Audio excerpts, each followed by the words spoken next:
Welcome, students, as we prepare for another episode of DC Graduates. I am one of your teachers, the marvelous Cyclone MC. And as always, I am joined by my teacher in crime, Carlos at Nerd Today. How's it going? How's your week been? Good. Yeah, it's good. A lot of multimedia stuff happened in this household this week. So a lot of mostly K-pop Demon Hunters. Mostly that soundtrack on repeat, the As movie it on should be. repeat. Saw Fantastic Four, not related to DC, obviously, our show. Seeing it tomorrow as a recording. Yeah. So very fun time. Very good time. Yeah, it's a lot of media consumption, which is good. It's good for the soul. Good. Yeah, hell yeah. I've had a terrible, horrible, no good, very bad week, but I don't want to talk about all of that. Instead, I want to put my loveliest, bestest of friend on blast. Yes. Because right before recording this episode, the beloved JJ, who you all know and love, sent me like 5 or 6 very sad Cara Danvers edits to my phone. No, JJ, what are you doing? I was just like, why do you want other people to hurt? Why do you want other people to feel pain? It was beautiful. It was incredible. It was also just a lot of emotional devastation. Nah, we don't need that. We don't need that today, JJ. But you know better. Besides the emotional devastation and of recording my episode of Movie Structures posted, Yes. so if you did not listen to that right after you watched last week's episode, do it now.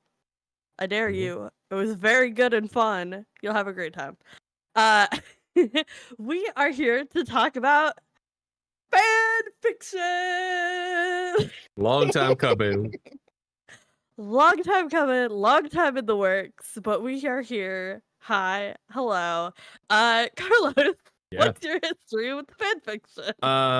Non-existent other than like the memes of, like people making fun of like fan fiction, like similar to the people that, make Rule 34. Wait, Rule 34, right? Or Rule 33 content? Which one's the one that's inappropriate? 34. Okay, yeah, that's it. I mean, I think they're all inappropriate, but that one's never good. There's so much Sonic I thought stuff. you meant the the Minecraft videos where the computer generated voice will read off of Tumblr prompts.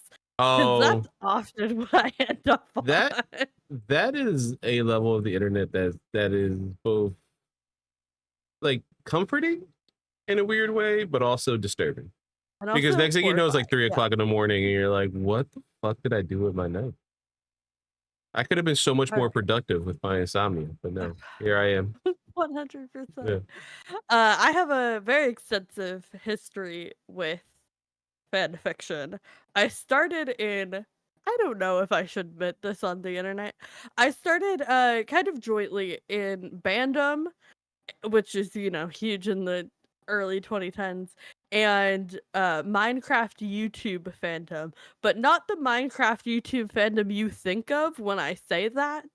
Okay. This was pre what blew up. I wasn't there for the big creators. I was there for a very niche subset before all the big creators became the big creators, which was a fascinating time of internet history to be a part of. But I have a very extensive fandom experience. I've been in and around fandom for 15 years. Oh, that makes me feel ancient. But yeah, I've gone through many a fandom. I probably have at least 6 separate fandoms open in my tabs at a given moment. Okay. I'm a big multi-fandom person. I'm a big multi-shipper, which I didn't think would be true about myself, but anybody could write a compelling story and then I'll go, yeah, I ship it. So that's where I'm at. What is your outside of fan fiction? What's your fandom experience been like growing up at a very different age of the internet than I did? Yeah, it's crazy to think this is where, I make the joke that you're so much younger than me. I mean, you are, but this is where it becomes very evident because there's a section of the internet that's you guys that embrace the fandom and fan fiction and all, and it is it was early in the fan fiction where it was just very joked about, that it was just very sexualized throughout. And now, don't get me wrong, that is a portion of it. Why there's so many about I've Supergirl not and her said you Force comment. anything explicit. No, you did not. I got was not that I was worried, but I was like, okay, I mean, I'm okay, I'm down, but I just don't, you know. They have warnings, which is nice We to could know. have went there, but It's that's very not nice to where we know. went with Yes. this. We're not feet. Mhm. I don't even know if she reads any fan. She probably does. It's probably like K-pop fan fiction or whatever. I'm not gonna air Fee's dirty laundry on the internet. I do that enough for her. Yeah, you do. But yeah, no, for me, like it different. I remember like it becoming a bigger thing and being on like the live. Jesus Christ, I just dated myself. The live journals, the you know, there's so many MySpace and all, where it was like a thing, and then the early days of Tumblr where like fan fiction, or like even like the little bits of fan fiction, which I like, where it takes like a scenario and it's just like a post, you know, like it's just a post of being like, oh, I would dream this conversation up this way. Like that is like the earliest and like the most common fan fiction I deal with. I know for a fact me and Feed this week, not aired very long, but I've talked about K-pop Demon Hunter so much.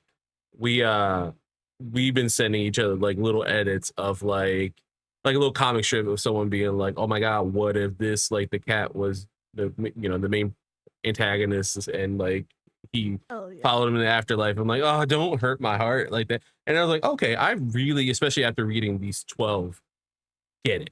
Like I started understanding it, like, because especially if there's something that doesn't work out in like mainstream continuity, it's like you can escape and be like, hey, John's still a little kid maybe in some of these, you know, and you can experience little boy John again. Fics are a huge aspect of fan fiction. Yeah. And like a fic is when something happens in canon and people go, no thank you, and like rewrite it into something that's more compelling most of the time. And like the thing that JJ and I always talk about when we're talking about fan fiction is you have to have a media with potential and something that is unresolved. And that's what spawns a boon of fan fiction, because people see this potential, see where it could go, and then the original property doesn't resolve it in a way that's satisfying or like narratively cohesive, and the fandom takes it upon themselves to write the stories they want to see. And I think that's so beautiful. Yeah, no, I agree. And there's a couple, and we'll get to them when we talk about the fan fiction specifically. There's like a few that I was like literally reading and I was like, this is canon. Like this is like, this fits too perfectly to not be canon. Like, and the first one is one of the ones that I felt like the most like, this feels like this fits, or ones I would love to see hoisted up and like become canon, like a 4-issue miniseries or anything like that. That was a nice escape of it. You know, I knew it was a lot of characters, like, or not a lot, because it's so open. That's the cool thing about fan fiction, that it's so open that, you know, in this like spoilers for this episode, there is a Danny Phantom, Jason Todd crossover. And there's a subsection that loves both and wants to read something like this. There is a lot there, just the Bat family. And I'm sure there's some that are like Ninja Turtles meet Sonic or something, you know, like Spawn and whatever, you know, like it's really cool how people get to play. It's almost like playing with toys, but in a fictional written sense, you know, especially when they get the character really right. Like at least the tone of it, you're like, oh, you get it. Like there's a lot of very talented people. Some of them do. And some of them do not. Yes. And I will read both. Yeah. Yeah, I get it. I get it. Do you have any like preconceived notions about fan fiction before going into it? Except for like it's all horny. Like that's like majorityly true. True. But that, as I got older and realized that yes, that is true, but yes, it is also, you know, actual stories that are being written, and both can be true in a funny way. I realized that with just media in general, that like, I think Greg Miller, friend of the show from Kind of Funny, he famously like is friends with a lot of comic book artists and writers, and like he says like that medium is just right with horniness. Like the amount of like artists that want to draw horny content is ridiculous. And it's like probably like 95% of them want to be like, yeah, I also like I draw Jason Todd, but at the same time, here's him shirtless and with like just a towel. You know, like there's two very good Jason Todd artists. Babs Tar, One I of them always say, especially loves making him shirtless. Listen, I love Artgerm. Is that yes, the name? yes. I know. Very horny. Yeah, he is. Yeah, it's like a slippery slope. Like, oh, look at this very like beautiful like shot of Supergirl, and then it's like gorgeous. Yeah, and then it's like, hey, massive shit. Yeah, and then the next one is like, here's Power Girl, but as naked. It's like, okay, I see where you went there. Like not Kara from Earth 1, but Kara from Earth 2, maybe. But yeah, I think that was where I was a lot of the preconceived notions. Oh, you know what? It generally comes from my adolescence too. Like a lot of stuff I like contextualized when I got older. I was like, why was I so weird about that? Like, why was I so randomly mean about this? Like, let people love whatever they want and let them do whatever they want. And then again, I've talked about it maybe on this show. I've talked about it, I know, off air, but like I was definitely the one who was like, I fucking love Sailor Moon. And to this day, I love Sailor Moon. But like Inuyasha comes up like, yes, girls, Dragon Ball Z. I'm like, sir, you watch an anime with magical girls transforming with compact makeup. Why are you like this? And this teenage me like, I have no idea. I have no idea. I don't know why I'm so angry. I'm angry at everyone for some reason. And then it's like, emotions. Oh, Nickelback's stupid. And I was listening to Nickelback today, but fuck, they really good, man. I was like, why did I shit on them? Nickelback. Why did I shit on them? Like, there's a lot of good songs here. Fuck, I'm an asshole. You know? God. Anything about your fan fiction reading experience that surprised you? Caught you off guard? You weren't expecting?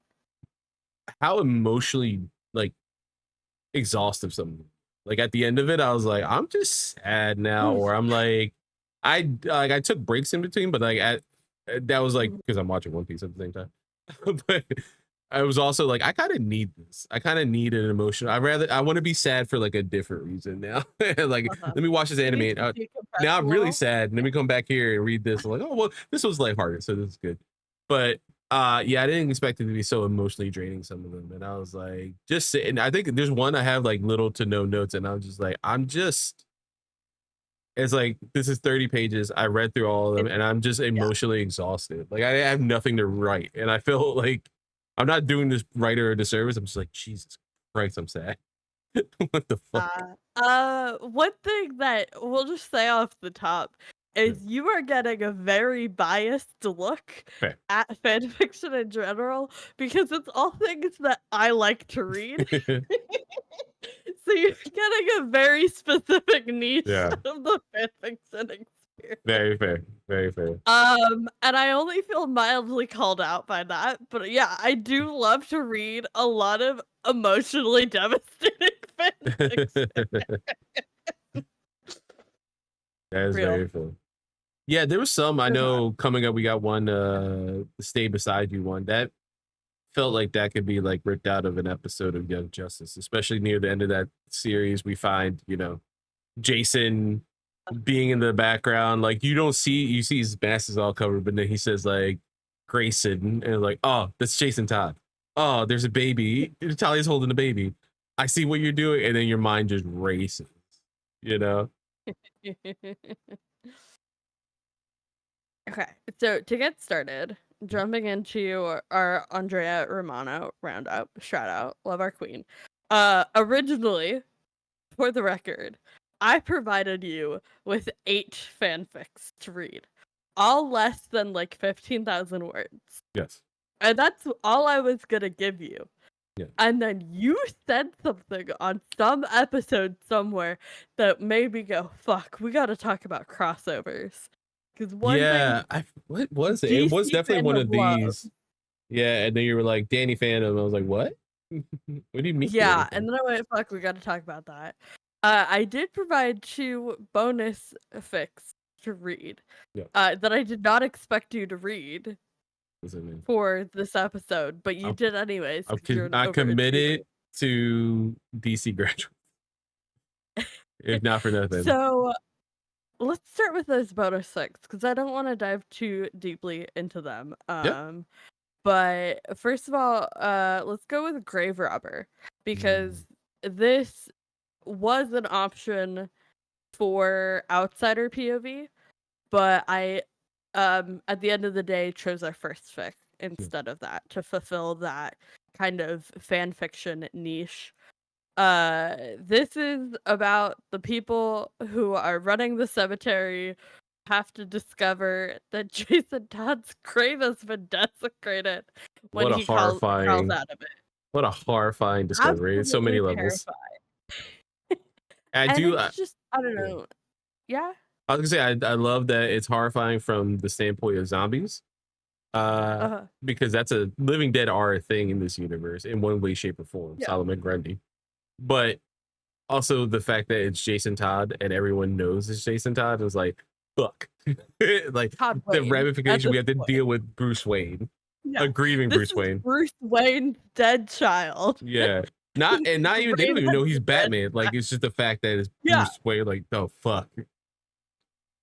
And I think what's so interesting about it is it really plays into like the power dynamics of what does it mean to live in a city with Bruce Wayne as a character. A lot of times we grapple with the idea of Batman, but something we don't often see is grappling with Bruce. And I just thought it was delightful. Yeah, I think it initially just being horrifying for the the team there to be like they're in their head, they're like, he's gonna sue us to oblivion and we're gonna, or hell, I think they might think he might kill them too at some point. Like it's just the fact that like he's that rich that he can do whatever the fuck he wants. That's horrifying, and it seems like he's an okay gentleman. That's like, wait, we lost your kid. This sucks, And then we found your kid. Whoops. Yeah. I'm sorry about that. Yeah, this is our bad. This is our bad, baby. I don't know. Let's not worry about it. And it's funny because I didn't even think about this until I shout him out all the time, and I send you his content all the time. But Panda Red on Instagram and TikTok, he has one recently. We were just talking about like I think there might be like a fan fiction thing going on, like a headcanon that like Jason is split in two. Like there's two souls. There's like a Jason that died as Robin and was very innocent and like, for the most part, and like grappling with some of the issues that he had that we touch upon in one of the other fanfics. So it's just canon, like whether or not that dude was killed by Jason and he just fell. He happened to fall. Bruce doesn't believe him. Garzonis or whatever the fuck name is. And so that's the Jason that's like in heaven. But when Superboy Prime, if you guys know DC canon, this is true. Superboy Prime, Clark Kent from a world where there are no superheroes, he reads Superman comics and happens to get Superman powers, and then he goes crazy because he gets stuck in a pocket dimension. Punches reality and wakes up Jason Todd. That's the official way Jason comes back from the dead. But he like literally wakes up straight up dead. Roy, and then we have the one-arm Roy, right? No, because in this canon, like one-armed Roy, I forget, that was like Prometheus. It was like a whole thing.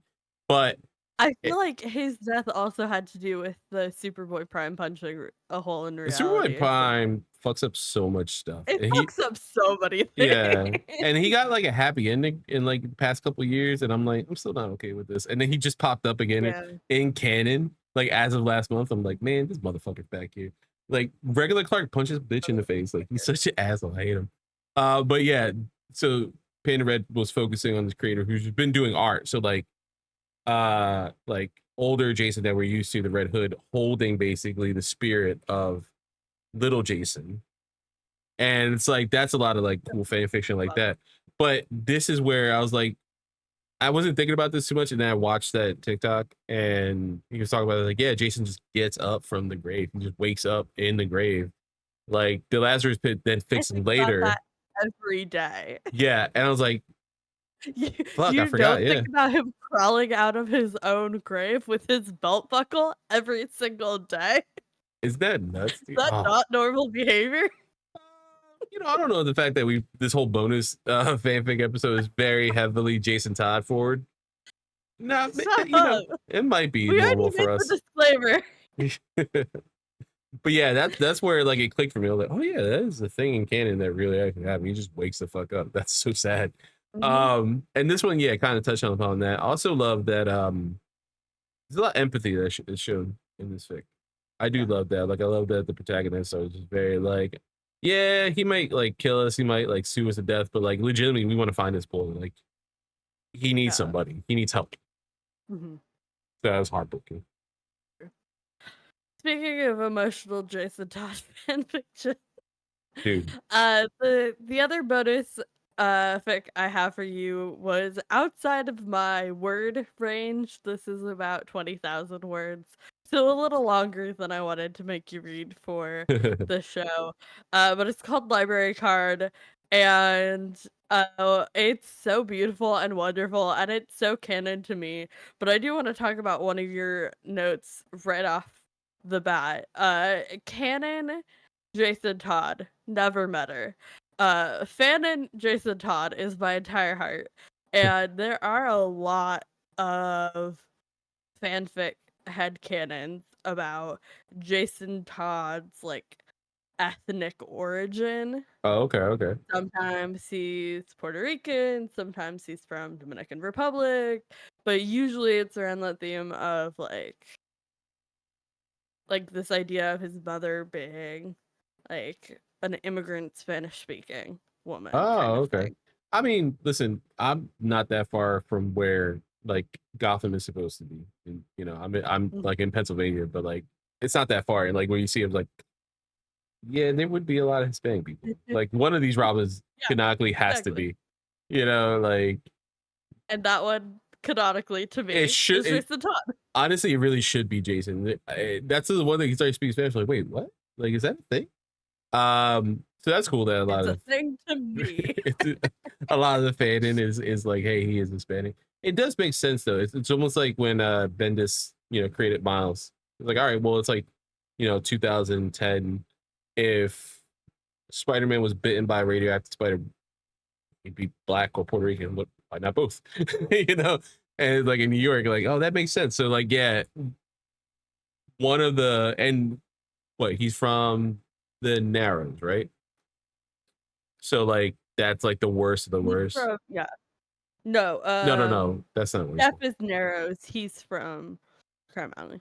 Yeah. So listen, that screams like ghetto, and I grew up in the ghetto, and I'm like, yeah, he would be Puerto Rican or something. That makes sense. Yeah, it makes sense. Like it almost makes sense for every other Robin, like every one of the Robins, to be some sort of non-white ethnicity. Dick is Romani. Yeah, he's Romani. He's Romani. Cass is Damien is,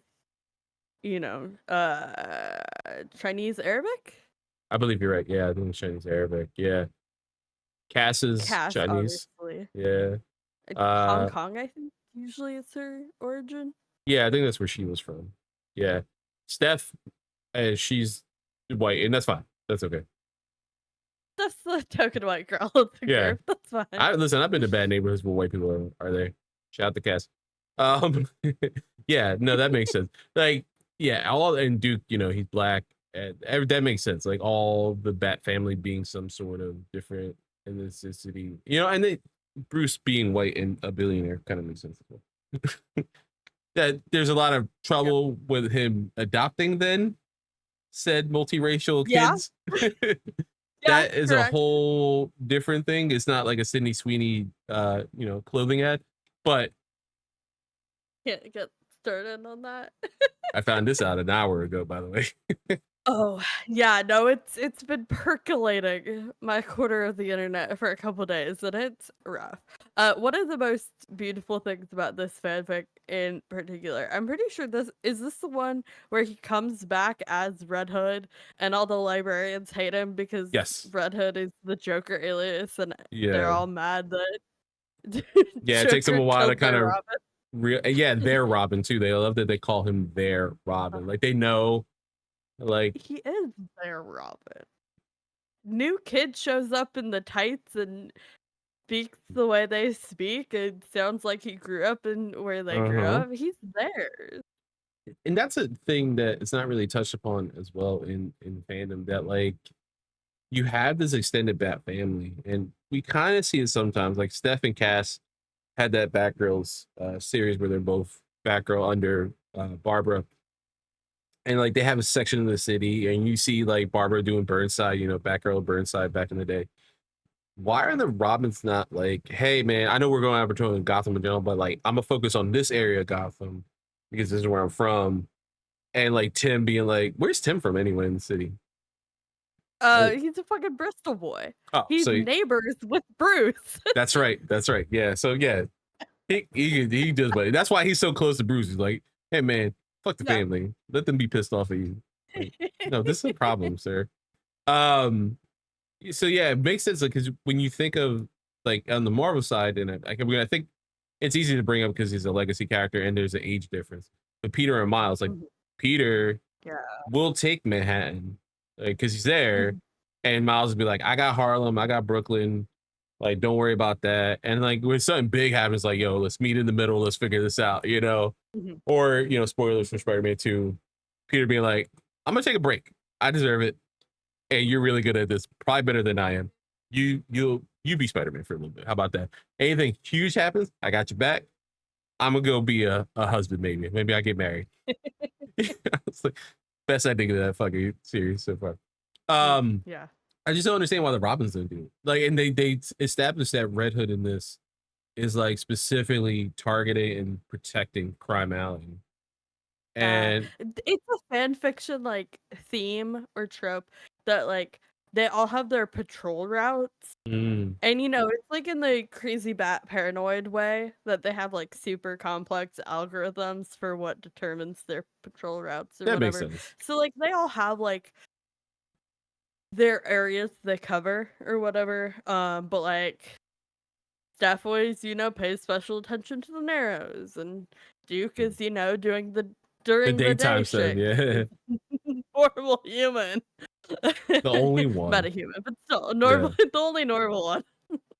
Yeah, but arguably more Yeah. normal than everyone else in the Bat family. Oh yeah. That's why we love Duke Thomas in this household. But yeah, it's something that you mentioned, like they have that kind of route that they do. I wish it's something they kind of specifically and strictly state in canon, because it makes more sense. Like reading this, I'm like, yeah, why aren't them doing that? And the fact that like when Jason dies in this, they talk about like you see an influx day and night of, hey, Nightwing's here. He's not usually around here. And then during the day, Dick Grayson's helping out, you know. And then the week later, like, hey, Tim Drake's here, and like, oh, and I saw that new Robin running around. It's like that, like covering that side of the city so it doesn't get like overrun, you know, the way it was when Bruce's parents died. You know, like something like that kind of makes sense. I wish they would state it specifically in canon. I think that would work. Because now we have like, oh, I haven't touched canon a day in my life. Yeah, it's like move to a different city. It was like, all right, Jason's in a new city with Huntress. Okay, like I'm down, but like at the same time, what That being said, perpetuates? I did just read a beautiful fic where it was a double red fic, obviously, you know who I am. But they both moved to some random ass town. I don't remember where, but it was notably not Star or Gotham. And just like built a life. And I was like, this is kind of lovely. Like I do miss the like Jason having Gotham in his bones. But it was good. I could branch out occasionally. Yeah, I also do love that canon and fanon wise, like you have such a big argument with Batman. And you're like, fuck it, I'm just leaving. You got back. You know, like Dick being like, fuck it, I'll take it at Bloodhaven. That's a worse city. Oh, fuck you. You're a piece of shit. We'll talk about Bloodhaven. Yes, we will very soon. That was. Oof. I have questions. All right. Do you have any like final thoughts about these bonus fics? No, I think they were a really good like way to end like the fanfic run, especially library card. I think that was like a very heartfelt one. I felt a lot of emotions reading that. Like I maybe to put out a It line makes is that people stop. yeah, Robin is hope. I was like, oh Yeah. my god. And this is the one I was saying, like, I wish it was like a 4-issue miniseries. Because it really fits. Like it would make sense. You don't have to, you're not messing with canon in this way. Like it's perfectly right for being canon. Plugs in so beautifully to everything in the world around it. Okay, let's go to fic number 1. This is another, like I said, outsider POV. This is the big boss. The summary here. Do you want to read the summaries? Yeah, sure. The story of Bruce Wayne and his family as told by his insane Wayne Enterprises calendar and the poor assistant that had to manage it all. I love her so much. I Dude, love what an a great outsider fic.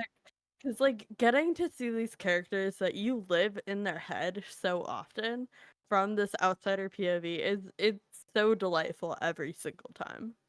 Yeah, and there's a lot of things. This is another one that would like be perfect for. I think I just checked out DC Universe Infinite, like on their app. They have like a DC Next or something, DC Go, where it's like smaller comics. Like this is right for that, or like a webtoon thing. You know, like this is right for.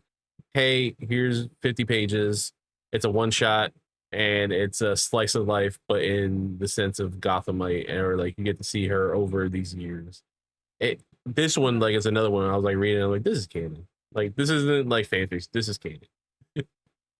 And we get to see like through all the eras in a really beautiful way. You get to see him adopting Dick, and then Jason, and then Jason's death, and then Tim taking over when Bruce disappears, and like all these canon moments. Yeah. And how they impact the real life employees of the people who work for Wayne Enterprises in a really beautiful way. Yeah, there was like two things that really stuck out for me too was like him constantly like his loathing of Hal Jordan. I love that. Like still no matter what. Yeah. And then his even in a calendar sense, just trolling Clark. Like specifically, like you could tell there's not malice there. Yeah, there's a couple. He loves him so much. Yeah, it's like, oh, cancel. It was like cancel meeting with Clark, scheduled meeting with Lois was like one of the early ones. And then one of the good. He'll be like, that reporter guy or whatever. Yeah. Like, you know, come on, man. Like it's like a laugh for Bruce's sake. You know, like it's a Bruce's sake, like this is funny to me. No one else is gonna understand this. But my favorite one out of the calendars was it was a heartfelt moment. You could tell that Bruce cares. It was like start a college fund. It's when Lois and Clark announced that Lois is pregnant. It's like start a college fund, Ivy League price point, kid'll take after Lois. Because it is funny that he's like he is trolling. Yeah, but at the same time he's gonna shit on his friend, right? Like ideally, I love my nephews, but like you know, my best friend's kids. I love my nephews, but like they're gonna take after their mom, which is probably the best. Like their mom is very kind, and I think they're gonna take after. They both have the skin tone, which is not good for them because the son hates them. She's not gonna watch this. I don't know why I made that joke. Another one is later they talk about like Clark found out about the trust fund at 30 minutes for like his weeping or whatever. Yeah, he knows he's gonna cry and be like very thoughtful and kind of it. Especially reading that after watching Superman 2025, where you have a very comic accurate Superman portrayal. And it's like, yeah, I can see David Corn Sweat, you know, with his Rachel Brosnan hand, like Lois just being like, I'm so happy, thank you so much, Bruce. And like, of course, the only live action counterpart we have now is Robert Pattinson, but I can also see Pattinson, you know, in his year 4 or 5, like not as dark and gloomy, like still dark, but like starting to shape up a little bit, kind of take over Wayne Enterprises and be like, all right, yeah, we got to do this. Like him just be like, okay, stop, man, please. Like that's the immediate reaction in my head was like him joking with him and then be like, okay. Like it's also very cute because he already, you could tell from that one line, is in love with John. Like knows for a fact, and I felt this similar with my best friends and their, you know, all 4 of their kids, like between my friends group. Like the second they got announced, I'm like, that's mine, dude. Like the second I get to hold this baby, I'm gonna That's fucking hold this baby and I'm gonna fucking love it, and like it's gonna be awesome. And it was similar like when we had our kids, like they were like that. And that's what that line just like started college fund, Ivy League price point, kid will take after Lois. And like it is a joke and B like legitimately like I know this kid's gonna be so talented and it's gonna be just like his mom. And everyone can agree that Lois is the better half of Superman and Lois. Superman agrees, Bruce agrees, the league probably agrees, Lois agrees. We all know. Absolutely. I love that fic so much. Yeah, Jason's funeral is what got me. Yeah. That because that was rough. It was like the leading up to it too, like talking about like she connected enough with Dick, but not like too much. And then this foul mouth boy who just wants to read comic books and is very sweet and kind and reminds her of where she comes from.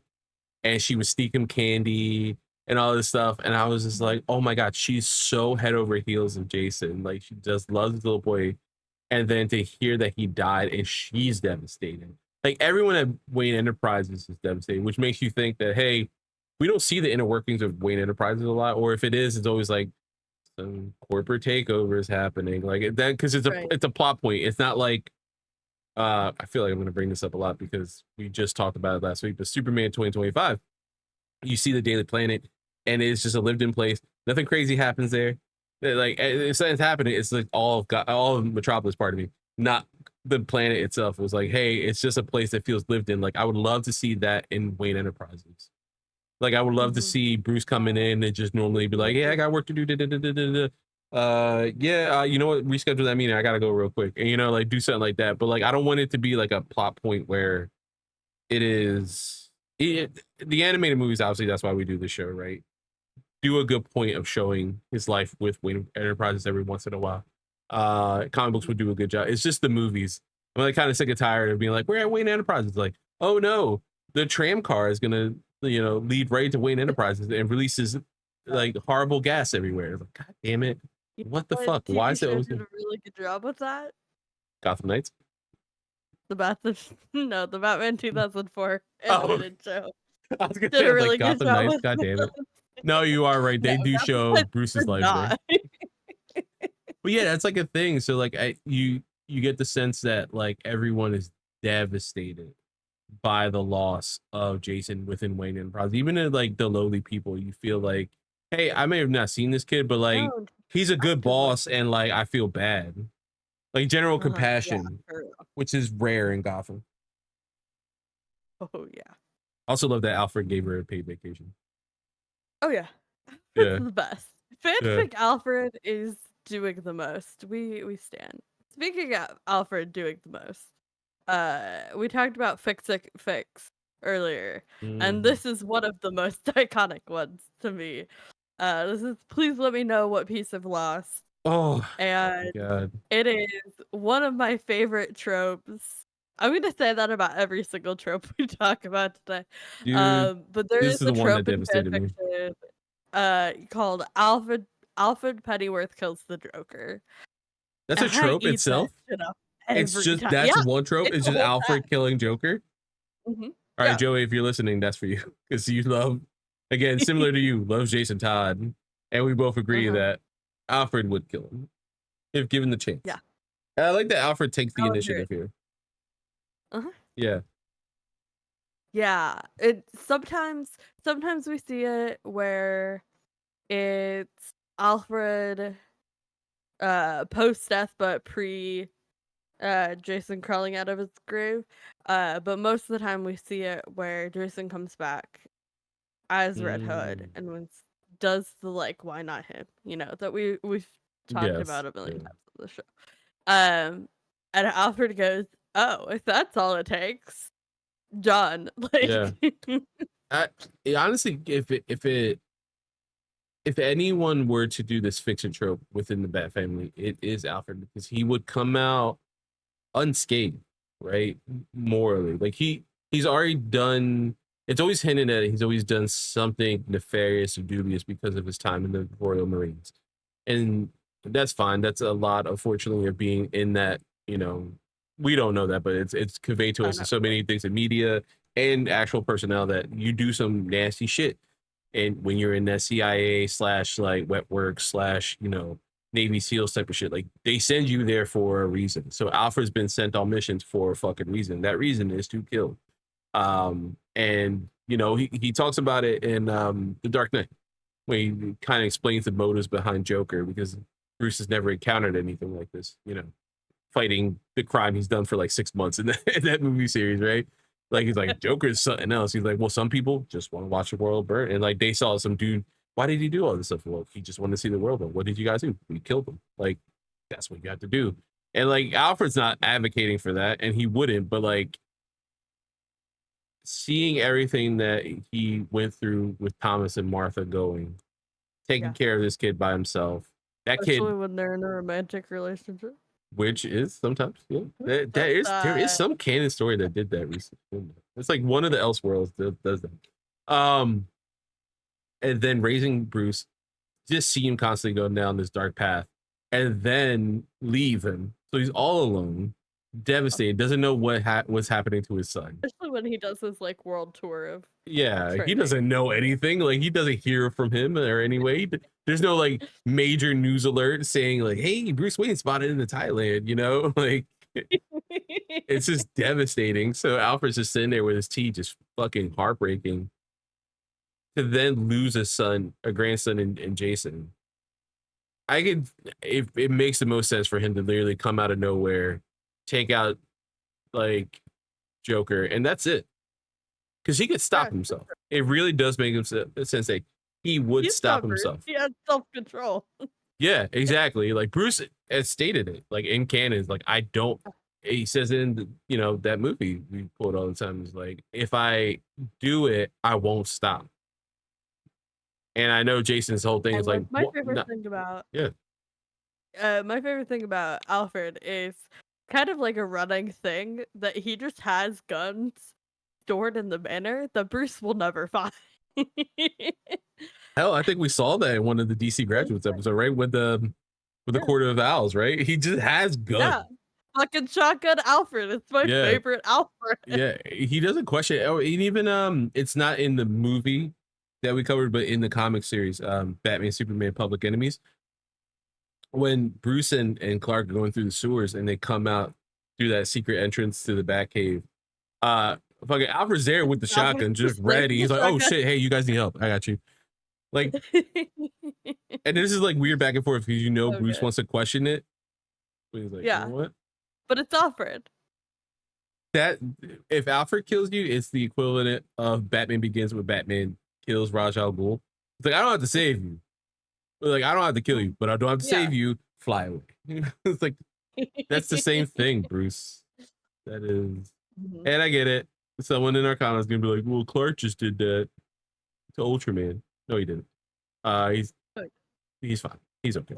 We already know this. You know this. If you don't know this, read a goddamn comic book. Stop commenting under us. Read a single comic. Just one. Just fucking one. Read All Stars fucking Superman. It's right there. Just read it. See what happens. Yeah, this is one I think I didn't write anything because I was. It just hurt. Devastating. Yeah. It just hurt. Yeah. Ugh. Killed me. Okay. This one was lighthearted. Fic number 3. Yes. This one's Jason, right? This one is the trope of age regression or de-aging. This is a magical de-aging. You want to give us that summary? Yeah. Dick and Jason get de-aged by some magic. Assumptions are made, and those assumptions are very, very wrong.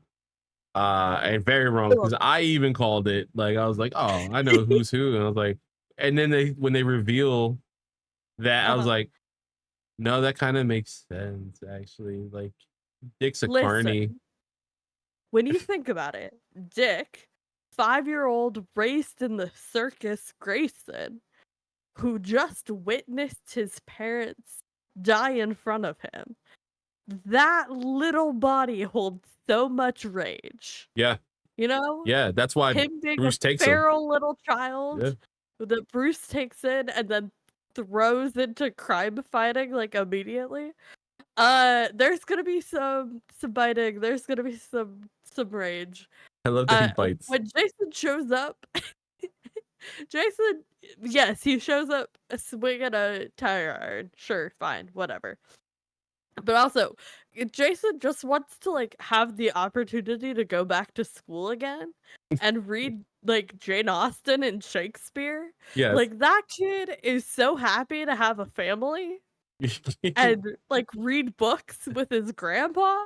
Like, child Jason pre-Garzonis is, like, so chill and happy to be there. Dude, and then he constantly hugs Bruce in this fan fiction, and it was killing me because Bruce is taken aback because he's not used to it. Like, it's been so long since he's had that Jason in front of him, and I'm sure he misses it, and everyone's just so caught off guard. I'm sure Alfred's the only one who's like, yes, I want the hugs. Yes, come here, come on, bring it in. I miss this. This is nice. Think Alfred's the only one that Jason consistently hugs post pit. Yeah, I think you're right. I think he is. There's a level of respect and fear that we just established. Yeah. It made sense. Of course. Yeah, I quoted one of my favorite lines. Father, the feral one is trying to maul me. Damien talking about who we find out is Dick Grayson. Yeah, that is kind of devastating. The back half of the fic where Damien's like grappling with the fact that like Dick is not this like perfect mentor figure that he looks up to. And that is just so heartbreaking. But when baby Dick and Damien get to bond in their little hidey corner. He's like, so normal. How did you know? Well, this was my hiding spot. I was like, Damien happened to find that. Older Dick, like showing him or giving him hints to where to find the little cave nook. Oh my god, this is why there's that line in the comics where it's like before Damien passes away, where he's like, "Don't forget, Grayson, you and me were the best Batman and Robin, and I'm your Robin." And I was like, "Yeah, dude." They are my favorite, like Batman and Robin duo, and I know Dick like hated what being Batman did to him, but them together is just so good. My god, I loved it so much. And then the last line, "Hey baby bird, what's up?"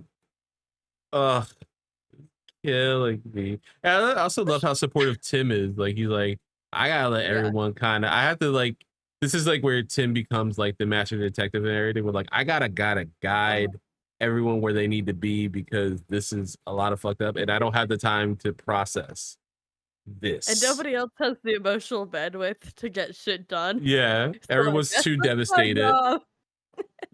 Also, I said Tim in a nutshell. Yeah, and my first note was, of course, mediocre white man John Constantine is in this. Real.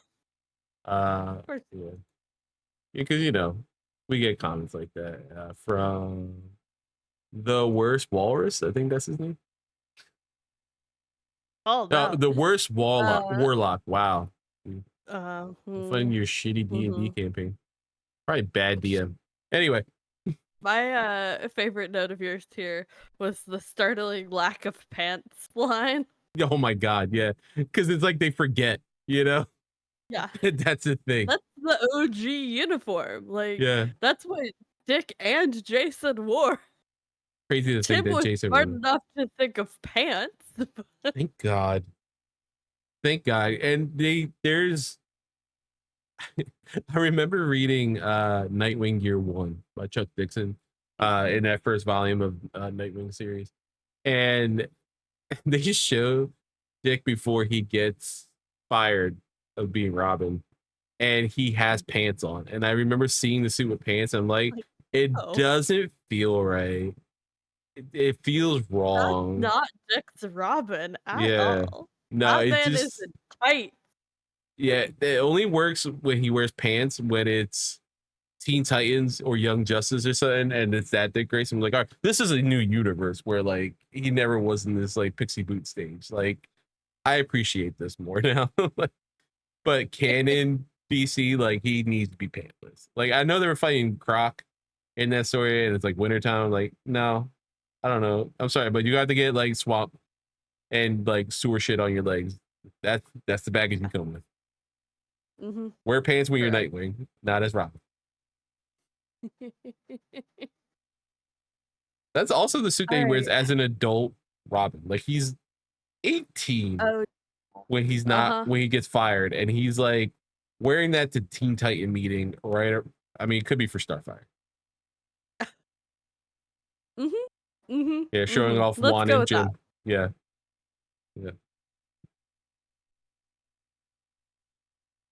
Our next fic we have here is Part of Me for Life, Holding on Tight.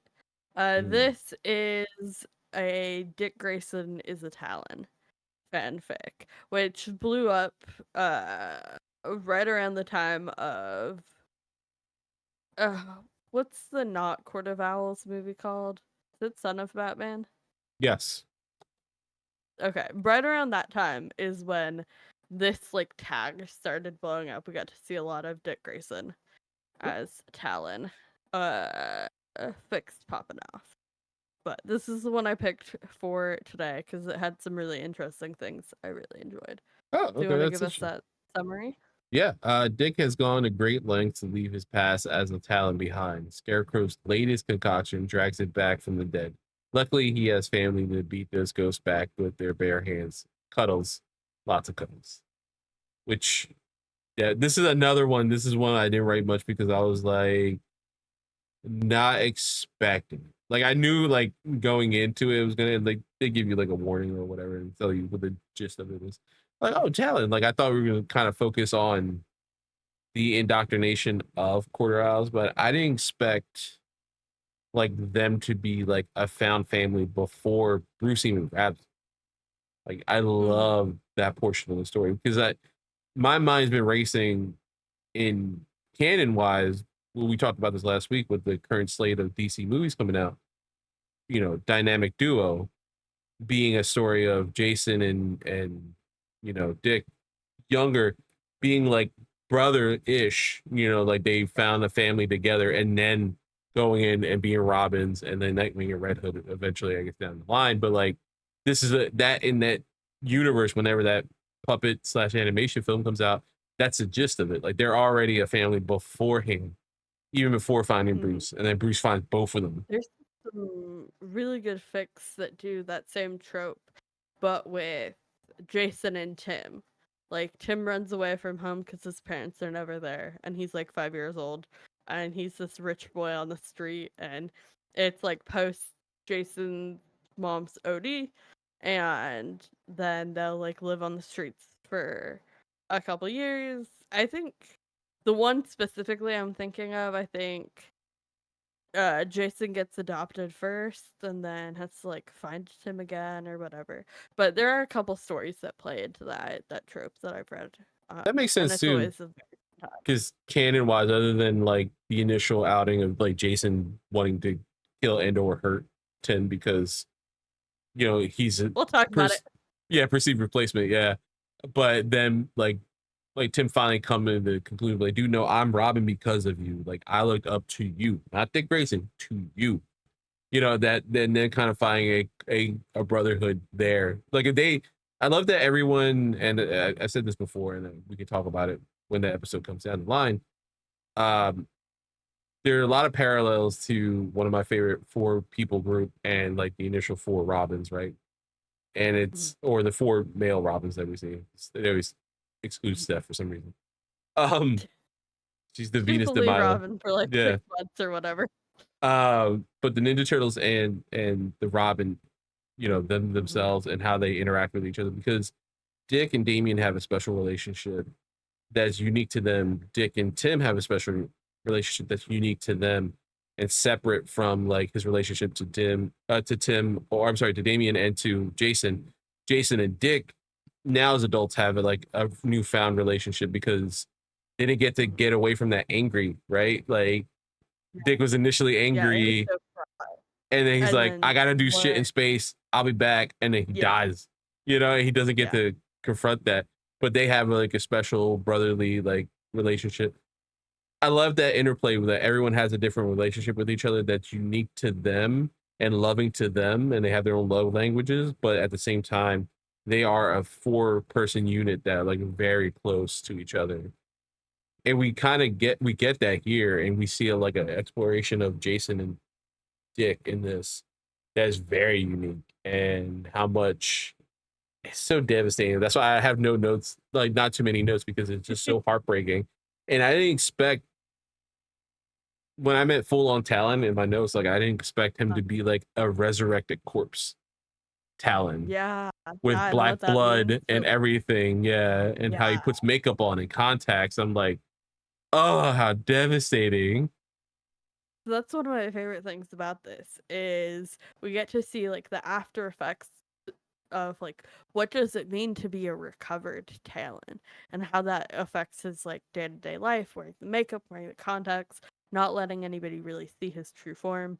The second thing that I really truly love about this fic is the chirps, the language they create, or the language they like modified to like use as a secret language, and then like Tim not knowing it and like have never learned it, and it's just the brothers of it all really gets me with this one.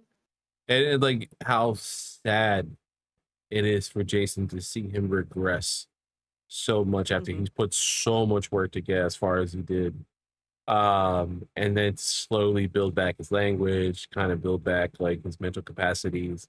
And that ending where I think even Bruce gets involved in this, where they all just snuggle together. No, like nest room. Oh my god, that's killing me. Because like it just, there's certain things that just kind of make sense. Again, like these are things like we don't. This is the beautiful thing of this, like finding out and kind of reading through fan fiction, is like there are things that your brain automatically goes to, but we're never shown. Like I doubt, especially now with whatever's going on in the series, I doubt Matt Fraction, you know, and I'm not discrediting him. He's a great writer. I love Matt Fraction. Yeah, he's a great writer, especially Hawkeye, one of your favorite series. Yeah, I doubt we're gonna explore.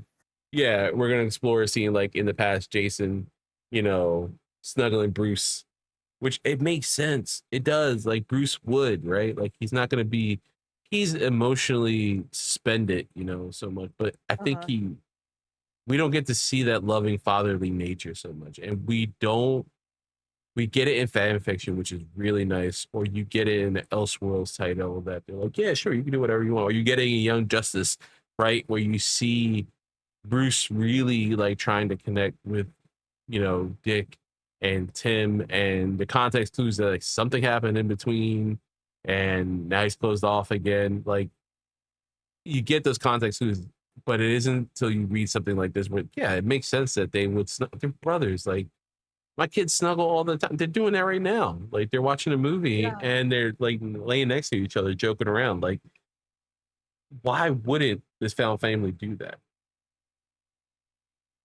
Think about this whole experience is because you're getting a very niche perspective on fan fiction.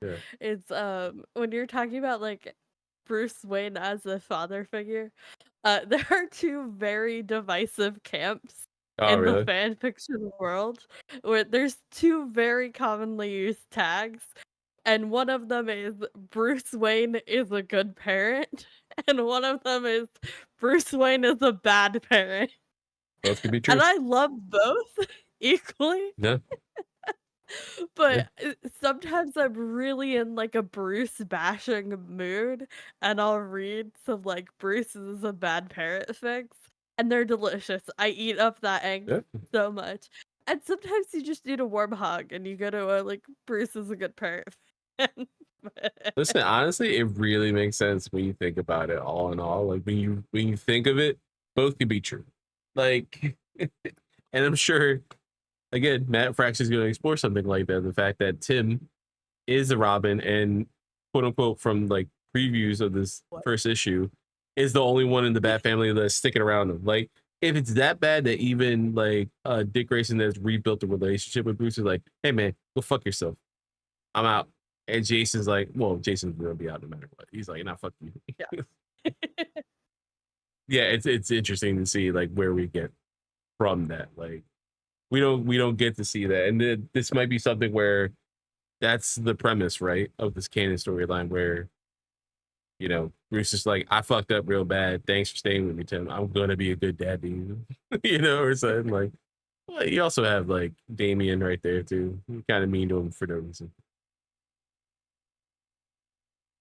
It's always interesting to me when we explore like the Damien and the Tim of it all, or sorry, the Dick and the Tim of it all, where Dick and Jason obviously were kind of pitted against each other via circumstances, but then once Tim comes into the picture, like Dick tries so hard to like make up for all he didn't do with Jason, and then Jason resents that like he didn't get this relationship that Tim has, and Tim's sitting there like, I didn't want this, like I have parents theoretically, like I'm not your replacement, I'm just like filling in.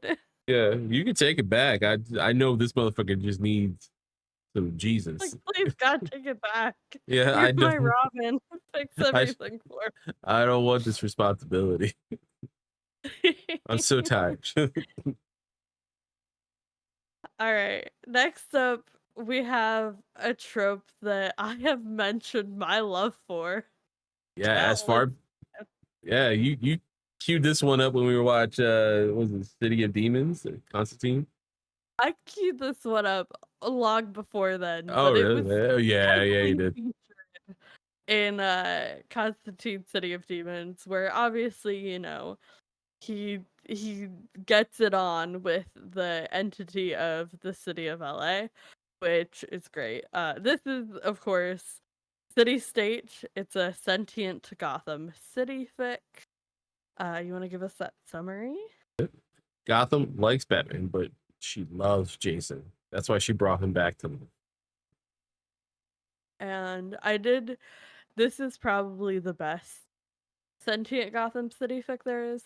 There's also another really good one that I enjoyed that is also Jason Todd is Neil Caffrey fic. And I thought that was a little much to get both in one fic, so we'll get to the white color of it all later. Yeah, fair. Very fair. Yeah, I was worried when I saw Sentient City only because of our experiences with City of Demons. Yeah, most people say fuck LA. Constantine's like, fuck LA. Challenge accepted. No, that's not what we're talking about, Gotham. Sorry, Constantine. I did love this. I loved how it was described how Jason heard the city through like the whistling of like the wind and like the raindrops coming from the gutters in Crime Alley and stuff like that, and how sensations in his body for types of crimes. And she mentions, you know, Bruce being a Bristol boy. You know, like no, he's not from here. He's not mine, yeah. Like you're he's fine. We have a similar goal, but like our means are not the same. And it's cool too seeing like a magically power to a certain degree, because that's something that's not really touched upon, you know, other than the initial Scott Lobel New 52 run of Red Hood and the Outlaws with the all cast. Like it's something I always forget, and then the second I think about Magic and Jason, yeah, the second I think of it, I was like, oh yeah, that's right, he has magic powers. 5 million tropes I could have given you. There are some really good all cast fics out there. Oh, okay.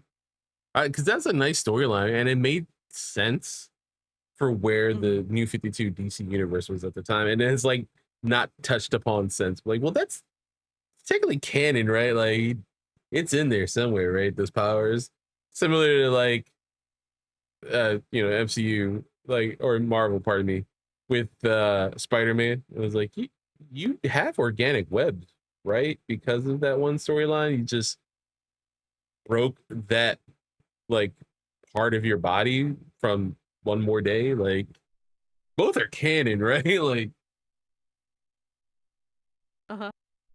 it's like so Jason just never uses it. It's like, well, I kind of need you. Like I was like, was there resolution to that story? I don't remember.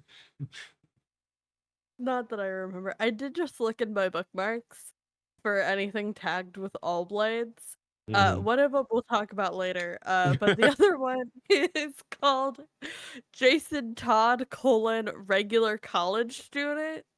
And basically, after Talia like grooms him or whatever to go, you know, kill Tim and take over and ruin everybody's lives or whatever.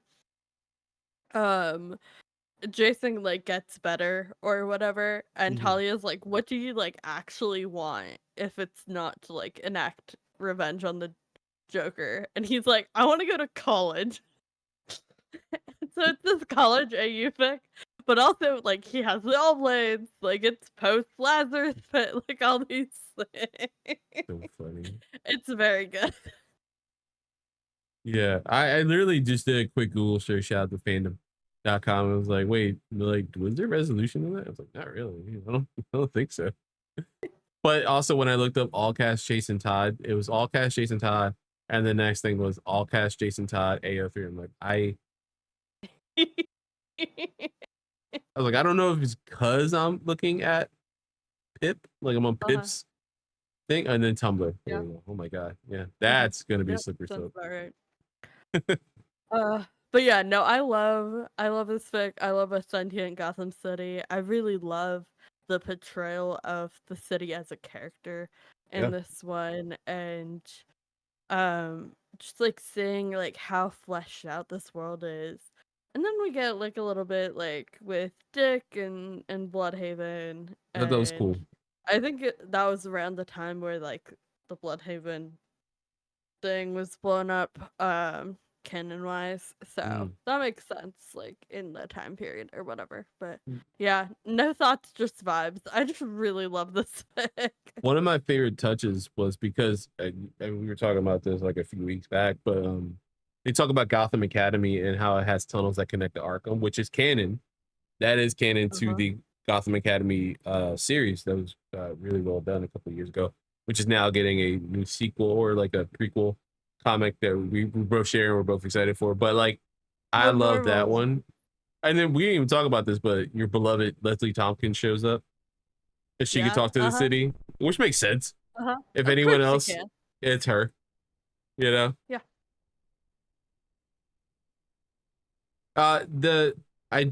My only problem, and I forgot because I just saw my note, was and I like how they try to connect it to pardon me, the canon with Deathstroke attacking Star City, but finding the deed to the town or the charter and burning, I was like, this might be just a tinty bit of a bridge too far. This like I wanted there to be like some kind of magical center, you know? Yeah. Instead of like a piece of paper. Yeah. Yeah.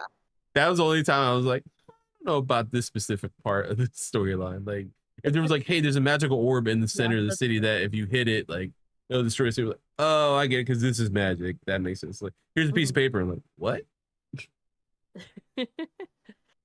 It's the heart of the city. Don't you get it? I mean, yeah, I was hoping for like a legitimate heart or some kind of magical thing. Okay. Next we have Sick Day, which is probably one of the most notorious tropes in DC, like BatFam fan fiction, which is a Titans Tower AU baby. That's a whole thing? Love a Titan Tower. It's a whole thing. You could read like there's I want to say like at least 600 fics that are just different versions of Jason Todd's attack on Titan's Tower. Now I have to look it up because I don't want to give you a wrong number estimate here. I like Waver. Yeah, it's a big thing. Like the Titans Tower AU is a whole like genre of fan fiction within itself. 692 fics. Wow, I you spent literally way called too it. much time on AO3. Yeah, I was like, you literally called it. That's insane. Yeah. Yeah, so this is like a huge trope, is people rewriting how the attack on Titan's Tower plays out.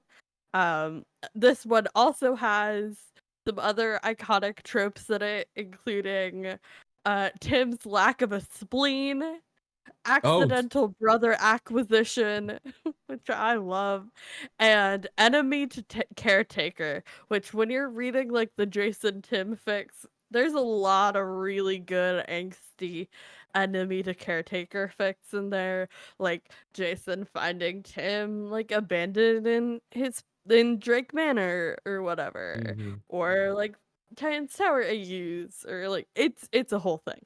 Uh yeah, lots of good tropey goodness in this one. If you want to hit us with that summary. Yeah, Tim isn't sick. He isn't. He just isn't sure when a floating red bucket joined the Teen Titans. It's great because One obviously time that. he thinks he's a toaster. Yeah, I love very flu symptom Tim Drake being like, I know I'm tired. Like that, he doesn't even equate that he's sick. He's like, I'm tired. I get it. Maybe if I make some Yeah. coffee, I should be He's fine. deprived. Like, no, dude, you need rest and all this other stuff. And that was like a really good. I remember reading that canon like issues because I was big into Jeff John's run and Teen Titans, like that whole series in general. And I remember reading it and then I'm like, this is really cool. It makes sense. Like you can go after him and all this other stuff. And then reading this, I'm like, yeah, that was really cool Rage series. stealing his fucking spleen. Yeah, that was that's the funniest one. But then I do love like the take on it where like Tim is sick and he doesn't take care of himself. Mm-hmm. And so much so that like there's a logical reason for the rest of the Titans to not be there. There's a logical reason for like all this other shit that be happening. And then I love that Jason's just like, I feel bad for like whooping your ass when you're not fit. Like I want to prove that I'm better than you. Like I don't want to like the cockiness of it all. Just be like, I don't want to do The this. brother instinct takes over. Yeah. Oh, and I think my one point. This is the one where I was like, I can see this deviating at the end with the caretaker, like you know, aspect of it all. And I was like, there is somebody out there who's really into this story. Some weirdos like that. It goes from like, hey, I'm taking care of you because you're sick to I'm taking care of you other ways. And I was like, I know there's somebody out there. I do not read BatFest. For the record, I actively filter out the BatFest. Sometimes I do accidentally click on it, but I quick hard out. I am not here for the BatFest, Carlos. The fact that there's a term for it. There's a term for it. And everything. Oh my god. Yeah. Okay. Yeah. No, I have to like actively work hard to avoid BatFest. So I'll try to keep this as PG as possible. At most PG-13. Not where I thought this episode would go.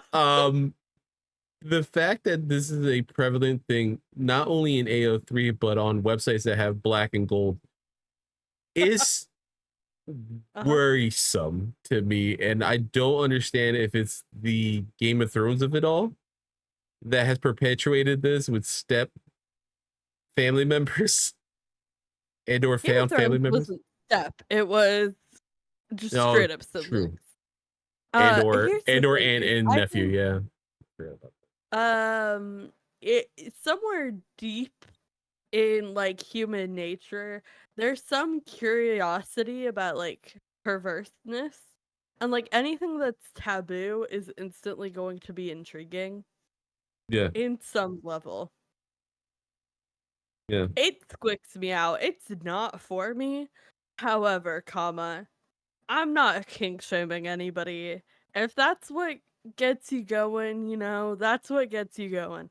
As long as you're not doing anything illegal, you're not harming anybody, and there's consent all around, and you don't make it my business, that's fine. True. Very true. That's our shirt. But yeah. That whole has quote. So then don't make it my business. Do what you want.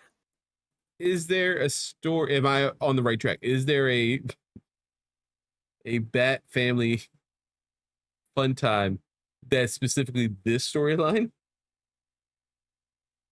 There has to be, right? Not Do you want me to look that up? I don't necessarily want that on No, we're good. We're good.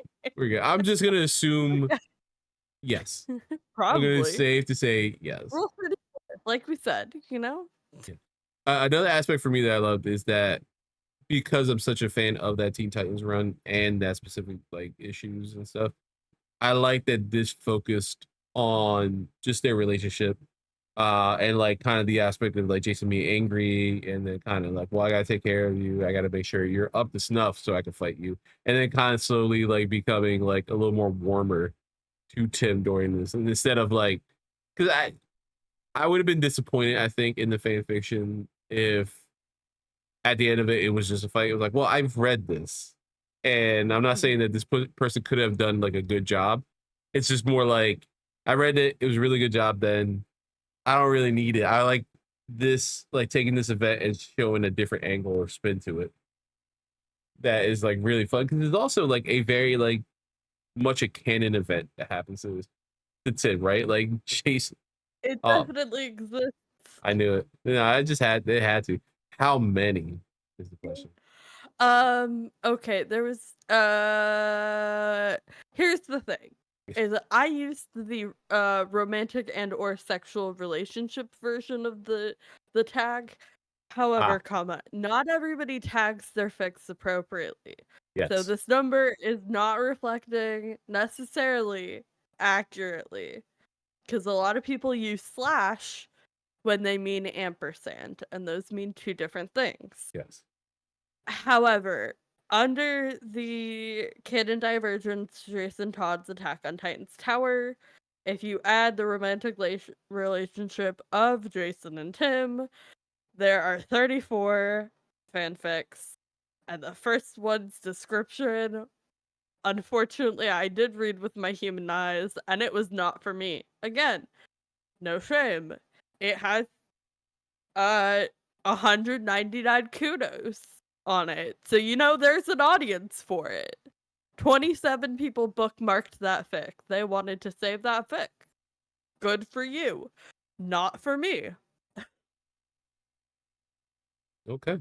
We get here. Please take us away from the. Yeah, there's that's 33 too many. One would have made sense. 34 too much. And the one when I searched Batcest just on its own, there was one that popped up and it was a sex pollen fic, which like whatever. Fair. Yeah. The consent of that is dubious enough as it is. Let's move on to one that I know for a fact you were obsessed with. I knew it. I had to be obsessed with this one. What's next? Plant food. Yeah. I was like, man, I was like, if Croc and Leslie Tompkins showed up in this one, like, you'd have been done. This is like top tier. Yeah. This is a classic hurt comfort fic, where you feel a little hurt and then they comfort you within the story. We get some fluff, we get some angst. It's beautiful and perfect and lovely in every single way. Give us the summary. It is a good one. Yeah, this the one in which Jason is almost eaten by a plant, and later befriends that plant and tries to teach him to eat his big brother. AKA, what if poison ivy became Jason's Kool-Aid? It does, and I sob. I ugly cry every single time I read this fic. Yeah. I there's a couple things. So immediately off the bat, I was like, Ivy becomes Jason's aunt. No wonder Slide likes this one. That was my first quote. The second one was his shoes lit up as he walked. Like, oh my god! Like he probably the novelty of Jason being like, oh my god, I get real shoes. Oh my god, they light up. Like, oh my god. Also, just the so normal about I know everyone's worried about it, but the comedic idea in my head of like Jason's little feet just hanging out of his giant plate, like, help me, help me. Oh my god. It's so cute. It is also devastatingly heart-wrenching. Like, Yeah. seeing Ivy grieve like her little baby bird, and then when he comes back as an intruder, and the plants recognize him and are happy to see and she just, him. oh my god, it's really, really well done. It's really good, like, what a storyline. And then like she kind of like warms up a little bit to all of the Bat family. And I do love that her and Bruce, and that's one of my favorite things about Ivy is when they yeah, they basically are co-parenting. She's just a cool mom. I love in canon when they like not, I don't want to say rehab, but like Bruce is like, no, like you're right. You're just going about it the wrong way. But what you I are don't trying to agree with your achieve, method, yeah, but is we agree correct. on your yeah. Yeah, like I will That's, help again, you. the entire plot of Poison Ivy 2022 Yeah. is, I don't agree with your methods, but hey, she's not wrong. Yeah. If it can you please not kill people? And if you don't kill people, I will give you money. And not as a Yeah. ransom thing, but like I will give you funding for research and I will help you with whatever you need. Just don't kill people. If you can do that, I won't punch you in the face. If you do that, I unfortunately will have to punch you in the face, or at least attempt to. Like, you might whoop my ass. I will try. Of baby Jason training the baby plant to eat dick, and then we get the payoff of Naomi getting eaten by the fucking plant. But you know what? This is a good fanfic to bring this up, and an issue that I've had for a very long time with DC's portrayal of Ivy, right? Because she, again, we don't king chamber or anything, but she is very sexualized in very weird ways throughout all of history, right? In DC Comics. And some people have done it okay, where she's in control of her sexuality and it's very cool. Like anime series Ivy and her sexy like one piece suit and like her relationship with Harley and how that spawned like comic books and now relationships in like canon or not canon, depending on who's writing DC Comics. And fuck you, it should be canon. The Harley Quinn show, like how it's portrayed. Like there's so many like the issue of consent around her character is so often handled so poorly, like her like intoxicating venom and her just like going around kissing random dudes on the mouth. Yeah. And like not my favorite portrayal, but also all of my problems with Ivy as a character stem from creepy men writing her. Yeah, right. And like a little goes a long way, right? To show her sexuality and how commanding she is of her presence and her body.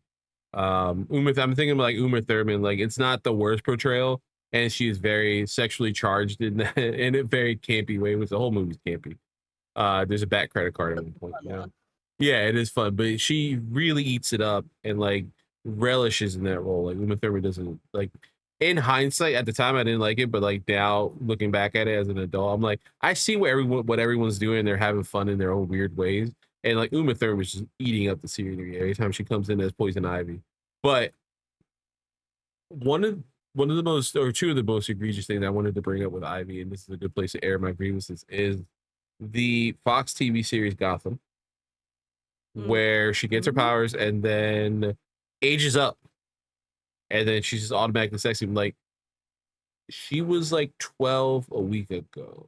Now she's an adult. Like child. that is A wee bab. Yeah, that's weird. It's also because of Don't like it. because of that.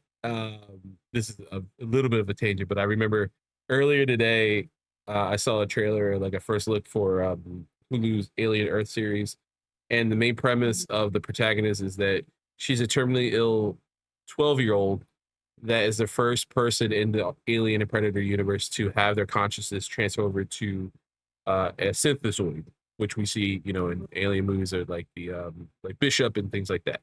So she has a mind, she just has a synthetic body now, but it's an adult body. And like, please, for the love of God, Noah Howard, because of what happened in Gotham and like sometimes how she's portrayed, don't do this with this character. Like I get it, you're on FX, you have a fucking slippery soap, my friend. I hope nothing weird happens. Thin fucking ice, my dude. Sir, I've not watched any of your other content. I just love this series. I love these characters. I love this world. And you are introducing a storyline that can go so south so quickly if you focus on sexuality when it comes to this. Please just make her the fact that she's just in a super strong body and an android and happens to be a child and she's afraid of these giant monsters. If you do that, I'm in, bro. Like, if you do the Gotham of it all, I'm not. That's going to take me out of this series. We're out. And then the other thing I wanted to bring up is the Arkham series and Ivy, because story-wise, it is, it's like Dini did the first one, and then it kind of is very influenced by the animated series. The Rocksteady universe is pretty cool for a lot of things. I'm a big fan of the Arkhamverse for most of it. Like 85% of the Arkhamverse is awesome. I remember being like a young adult and playing the game and seeing Ivy's costume and being like, okay, yes, sexy. If Tara were to dress up like this, I'd be down. But at the same time, it's like, it just feels too weird for Ivy. Like Ivy wears her sexuality on her sleeve, but like this feels like a bridge too far. This is on a weird, creepy scale. The character. Yeah, like it feels I love disconnected. A bodycon, like tight leotard looking, but like just underwear and an open shirt. You got open shirt and some tiny ass little underwear, and it's just. And I mean, to be fair, that's indicative of pretty much every female representation that we get in this universe around this time, because this is also the time in video games where like you're very hit or miss, man, when you hit this up. And I remember a good example of this time period, and there are great characters, like female characters in this time period. I love Bayonetta, but Bayonetta is definitely written by a man, and a very unabashedly horny Japanese man at that. And the fact that she's a witch, that her clothes are her hair, and the more magic she uses, which is her hair, the less she's wearing. And I Tara playing that game and be like, oh my god, she is so sexy and so empowering and all this stuff. I'm like, cool, I'm glad you feel that way, because I'm like, yes, I do find this character design sexy, but at the same time it feels very problematic. And it's the same thing when you see Ivy. Same thing when you see Selena in this universe, right? This is where it started becoming, hey, I have this full body catsuit, which is one of my favorite designs of Selena of all time, that redesign with the like kind of like helmet-esque and the giant goggles. But I wear the goggles on the top. Suit, like ankles and wrists with the like cute little cutout, and then the nice cowl. That's my favorite cowl. Yeah, that's I think kind of what she kind of has been rocking recently, which is nice. It's a nice medium in between, because the suit makes sense that way. But like, here's this full-blown catsuit, literally pretty much head to toe, and for whatever reason, Selena is constantly with the zipper down to like her navel. Like, that's a little much. Talia, I forget what her design is. Harley has a very controversial design too as well, which again, if Tara under her own volition was to wear any of these costumes, I'm down. She would I'm not rock saying it. no. She would She look would rock it. She incredible. would look great. But But also, it's weird to play the game and be like, oh, it these just feels characters off. don't have autonomy because they are written by somebody. So it's not an active choice that the character is making. I do love with Ivy when we get a little bit more of like an all natural look to her, where she has like there's some designs where it's like the leaves of her plants making up like a bodysuit or whatever. Yeah, I do like I that. really like that. Like that is a little bit more like in the nude. Yeah, like, technically, yeah, it's weird because technically she is nude, but it doesn't feel weird because she is also this being. Yeah, she's this otherworldly being in some sense. Embodying these plants, yeah. Yeah, she is the green, right? She is connected to that aspect of the DC universe. I had to go on a little tangent because this is like the perfect place to like address this, because like seeing and reading this fic, I did not picture Ivy the way in the Arkhamverse is portrayed, or the age up thing in Gotham. Like I imagine her maybe like a little sexy, but like honestly, more like Harley Quinn, the TV series, the HBO Max series, like where she has like practical clothes and like long pants and a jacket and maybe like a tank top under it. Like just hot take. I love the full Harley Quinn outfit where it's like the full body and then she has the little clown collar thing going on. I do love that one. The naughty nurse was a lot in Arkham Asylum, and then it was a little much in Arkham Knight, and then again, same universe. Suicide Squad is like where she has normal tactical clothing. Like, finally, it's like you could tell the era that these games are made in, and like no knock to Rocksteady, or a little bit of a knock. You guys are so good at crafting a story. You guys did an amazing trilogy, but those designs are so weird. They feel so weird in contrast to everyone else, like. And my favorite thing about those, especially in like the games media space, you just go, obviously there was not a single woman in that room. 100%. Not 100 fucking percent. What? Again, like these characters can be very sexy, but like why is she wearing barely nothing? Like it's a shirt that's screaming for that last button to break. Like, yeah, it's a night set or whatever. Yeah. And I remember the controversy again. We talked about it with an outside outfit. Yeah, right. It doesn't make sense. It's a tactical outfit for a villain, and as well when you get to Harley in like the Suicide movie that's tied to the Arkhamverse, you see like that early awesome. It's like it's just again feels very weird and sexual for no reason. It was so bad with Harley during this period that when she got her roller derby outfit, I was like, oh my god, finally clothes. Yeah. And I was like, her midriff style. She has shorts. Like she has like roller derby shirts, which are very short. She has like stockings on, and like tank top, where you see her midriff, and they're like, "Whoo, finally clothing." Like some clothes on this girl. I was like, I think she might be wearing less, but like it's just the fact that she almost looks comfortable. Yeah. That's what I want. If you're drawing and or creating characters that are women, and you don't have a woman in the writer's room or concept artist area, just try to make them look as comfortable as possible, even if they're villains, because that is truly sexy. That is my soapbox for this is my chance to talk about the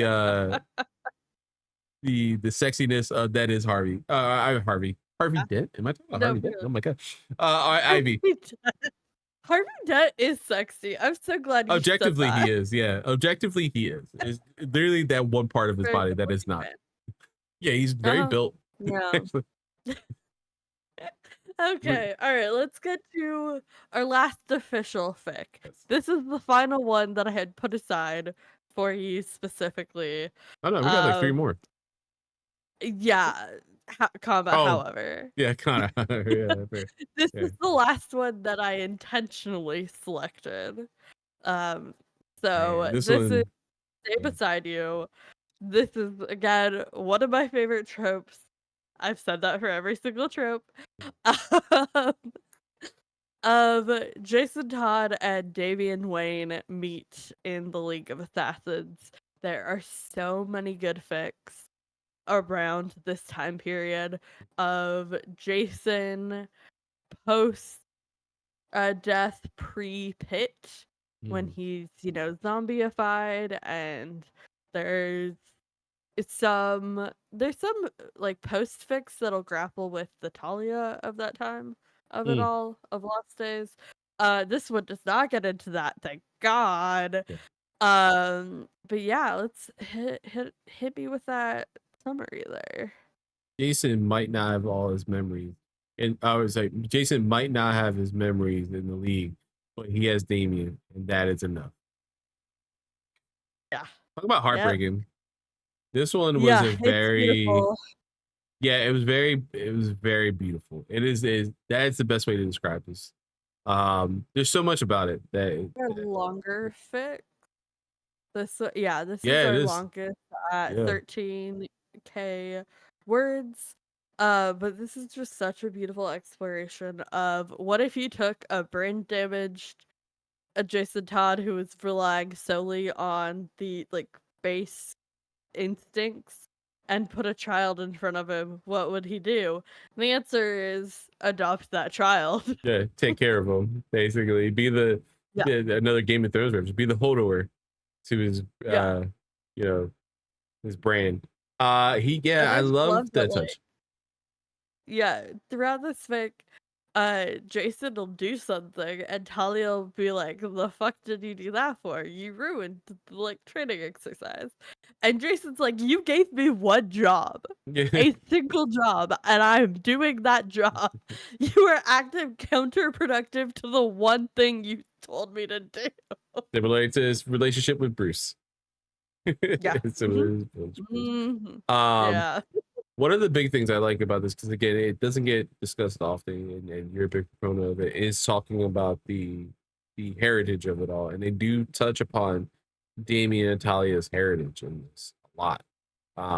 It's very important to touch upon here, and that's a thing in the fanfiction community that I think is very important, because so many of these characters again are multinational, or they are rarely talked about. I think either you said it or I said it to you.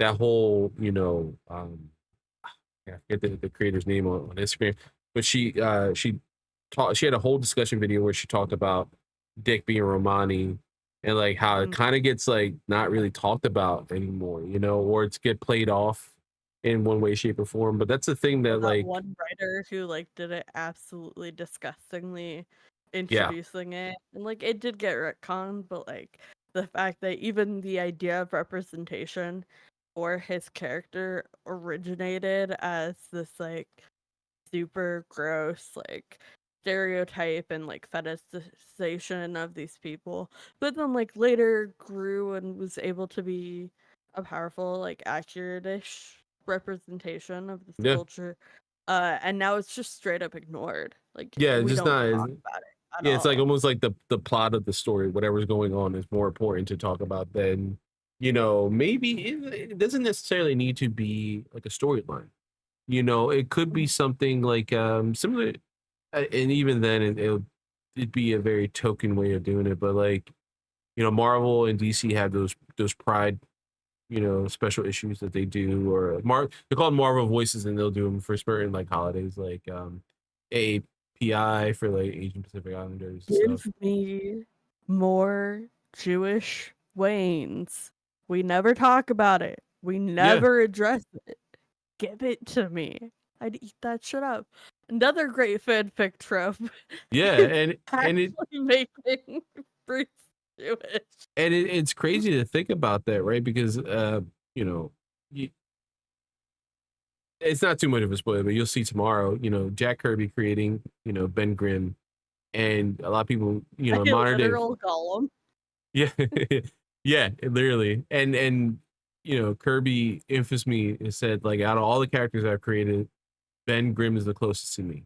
grew up in a rough neighborhood, you know, was part of this like Delancey Street gang, which is now like the Yancey Street gang, and all this stuff. Like he's very much a proxy for Jack Kirby, and it's really portrayed really well, especially in this film. You know, not that we're reviewing Fantastic Four, but you know you know, Ben Grimm wears his Jewishness on his sleeve. You know, it's an important part of his history, his life, and who he is. It kind of, I would like to get your thoughts on it. When I was a little upset, and you'll see why tomorrow. But it's not maybe like it get do a throwback episode of MC University. Yeah.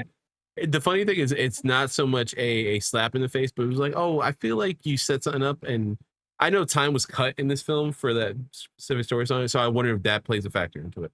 But like, I would love to have these more focus on, like, Marvel does, even though a lot of people do get, like, there is the push and pull, like, yes, we're getting representation, but at the same fact, why is it only, you know, during Hispanic Heritage Month? Like, why are we getting a White Tiger storyline, a one shot only in Hispanic Heritage Month? Am I down? Yes, I'm down. Do you have a Puerto Rican writer writing this, you know, White Tiger anthology? That's also awesome. And like, they'll do the, you know, Marvel voices with Miles Morales and the other Hispanic characters for Hispanic Heritage Month. And we'll have like a couple issue series, which famously, again, not a Marvel show, but created this suit, which is one of my favorites. The Boricua suit debuted in that series and then was adapted to the Spider-Man game, which immediately bought that figure. But like, we get DC Pride, which is great. It's a great representation, a great time to see, hey, let's do a slice of life with Midnighter and Apollo in this universe and see how the married couple's doing, like how these guys are doing. Like, but we want more, right? You and me as comic book readers and fans want more. Give me another Midnighter series. Give me another Apollo series. The Tim Con we all want. Exactly. We want that. And if we could do something for that, for like Romani heritage, right? To focus on Dick's Romani heritage, or when we do, like, why is DC not focusing and at least doing like a monthly thing where, hey, we're doing Hispanic? Mind you, if I'm wrong, please comment down below, and I would love to read these stories.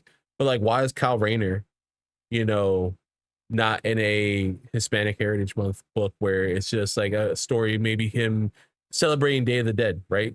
After finding out he's Mexican, and be like, to find some Kyle Rayner, Jason Todd fan fictions for oh, you. 100% there is, because they have a love-hate relationship. Yeah, 100%. But like, why are they not this? And why not talk about like the Jewish nature that comes with the Wayne family? And then even to people who work on a series, like famously the Gotham producers did not want to cast the young actor that played Bruce in that series because he looked too Jewy, were their exact words. And as a child he heard this. Yeah, I was like, that's the whole fucking point, dude. Like, fucking point. Yeah, listen, it was like, oh, he's too. The entire plot of the movie, like, what are you talking about? He's too Jewy to play Bruce Wayne, motherfucker. That's a added bonus. Like, oh man, this kid's a really good actor. Yo, he's Jewish. No shit, really? Fucking ain't it? Even another bonus point. Bruce Wayne's Jewish, you know, heritage. David Cornsweet is a very tall Jewish man, and I mean, obviously Clark's not. He's an alien, but there is this. Clark was the first like superhero, and it was written by Jewish characters. Exactly. As a figure of representing hope in this time of tragedy for that community. So like, there's Jewish themes inherent to his story. And he very much so is a like allegory for Moses. You know, one of the biggest Jewish like characters in the, you know, original Testament. Like, so like that is just like that again. That's, you see someone like Corey, hey, he really like embodies Superman. He's like, oh yeah, he's also Jewish descent. Fucking A, like that's a bonus point. That's the cherry on top of the perfect casting. So when you have this actor who's a young kid and he hears this, mind you, this kid still does like 5-6 seasons of a show, and knowing that the producer's like, he's too Jewy. Yeah. Fucking hate people. Like, that's horrible, but like, why can't we focus on that, right? Like, Mazuzis, right? David Mazuzis is who plays Bruce Wayne in that series. Why can't we focus on like that it doesn't have to be a big thing. Maybe it could be like, you know, tie it maybe around API month, right? And have Bruce sitting down with Damien and kind of like, hey man, let's talk about, you know, your heritage, right? Like we let's sit down as a father and son, and like I didn't get to spend time with you in your, you know, early formative years. So let's talk about this now. Like, how do you feel? Like, should we put something up in the manner for you, like, you know, to celebrate, you know, your Chinese and Arabic heritage? Hey, this is where we come from. Like, we don't celebrate. We're not like, you know, practicing Jewish, but like the Wayne family comes from here. Like, similar to like, you know, like let's that is something that would be so special and beautiful to be done. And that's the beauty of fan fiction, that you can go and find someone who's willing to talk about it. It's like almost these studios are to a certain degree afraid.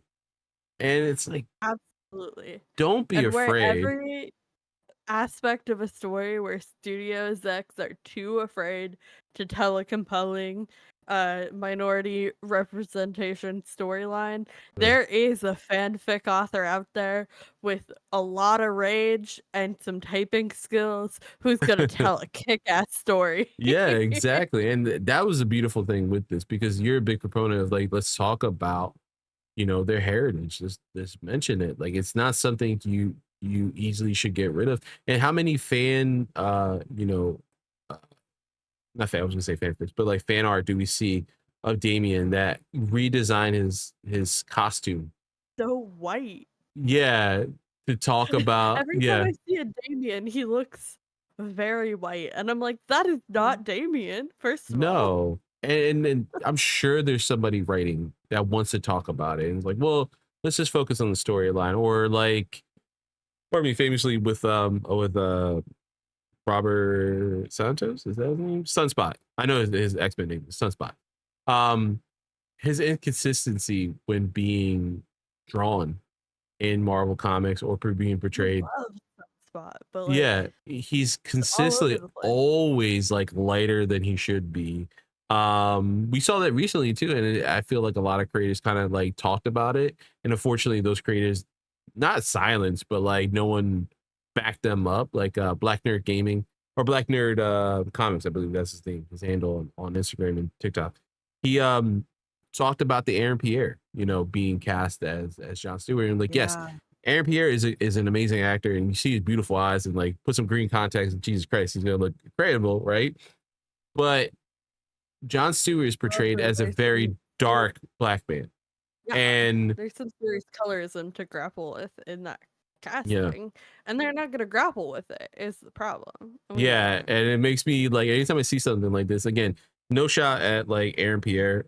Again, very talented actor, and I can't wait to see what he does as John Stewart.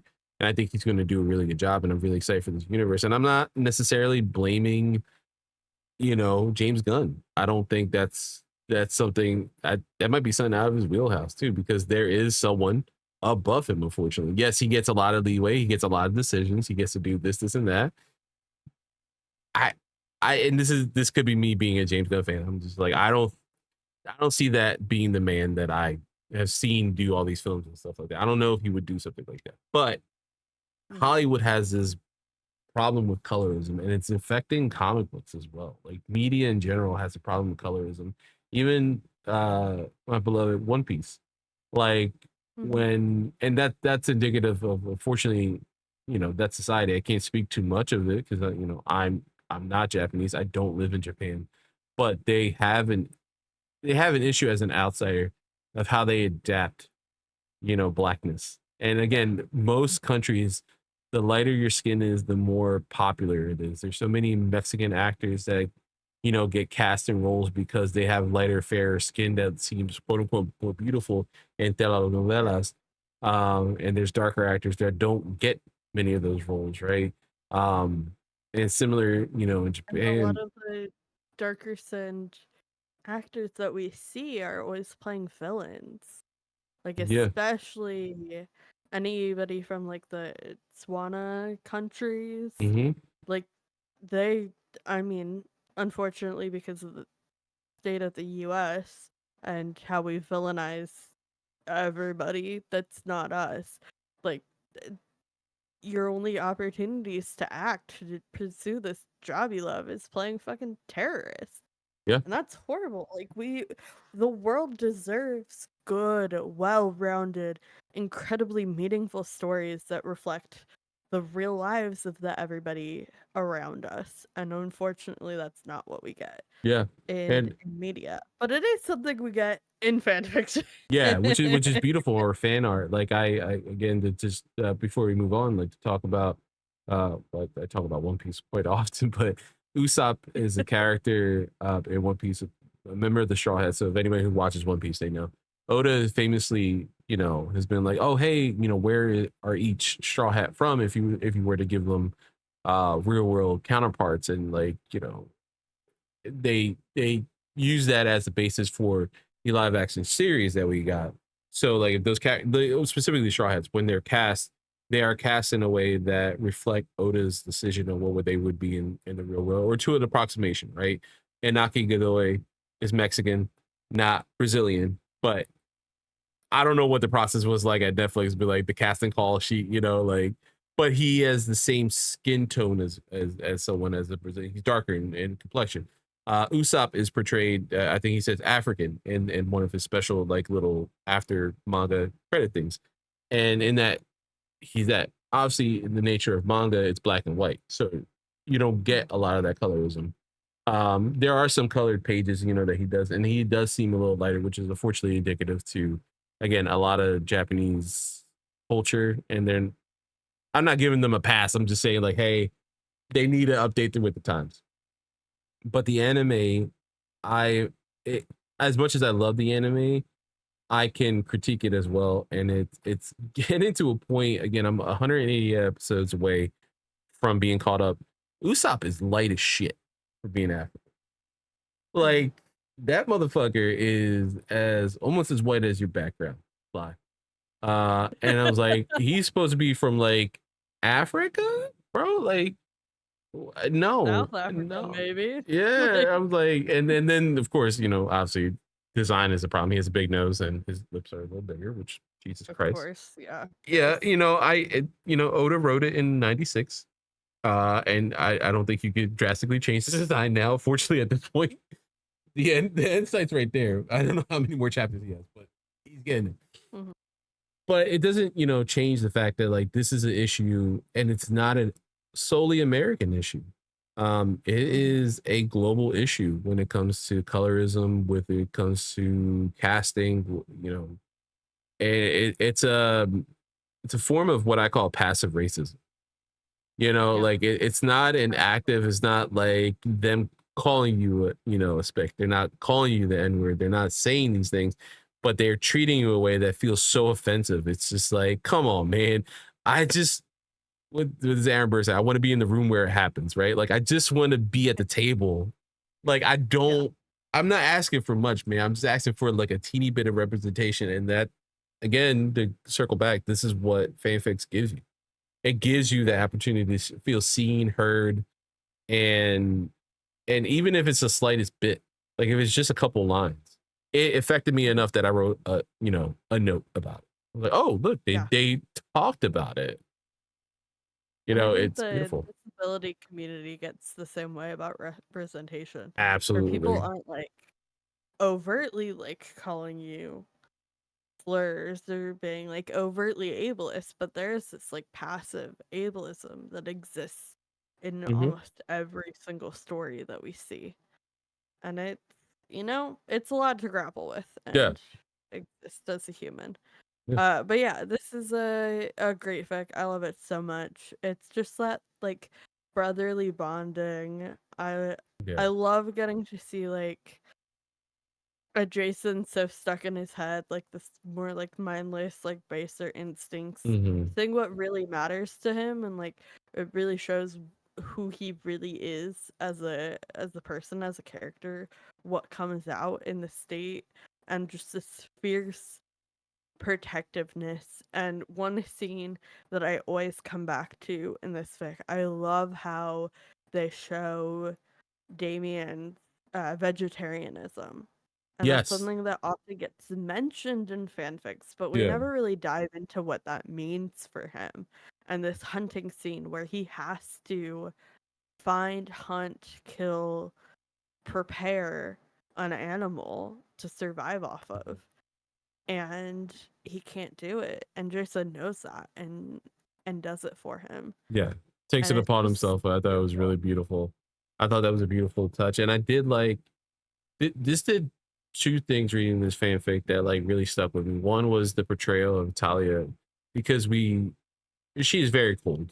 And that's fanfic, canon, non-canon, whatever it may be, she's cold. Let's not get it wrong. But there's this little bit of a warmness. There to be a mother. Yeah, but it sneaks through a couple times in this fanfic, and it's really nice to see. The other thing about it that made me question something that I never talked about, but it timeline wise and how compacted the DC universe is, or seemingly is, they would have interacted in one way, shape, or form, right? Like Young Justice is the closest we get to it being like, wait, hold on, that makes sense to see like a brainwashed, maybe 70-year-old, newly resurrected Lazarus Pit Jason, be next to true. Be next to next to like maybe a 2-year-old, Damien. I guess he would have been 16 by the time Talia finds him. Yeah, it's a couple years, right? He dies at like 15 and a half, and then there's 6 months wandering the street, ends up in the hospital, and then the shadows kidnap him. Yeah, so like that's like and the DC universe is supposed to be so compact in a certain way, or similar to Marvel, this like sliding time scale, that like when you see that you're like, why wouldn't have Damien made more mention? It feels like a glaring omission at this point because of fan fiction, because of series like Young Justice, and knowing what the timeline events are and how like things happen. Like, why wouldn't Jason say so?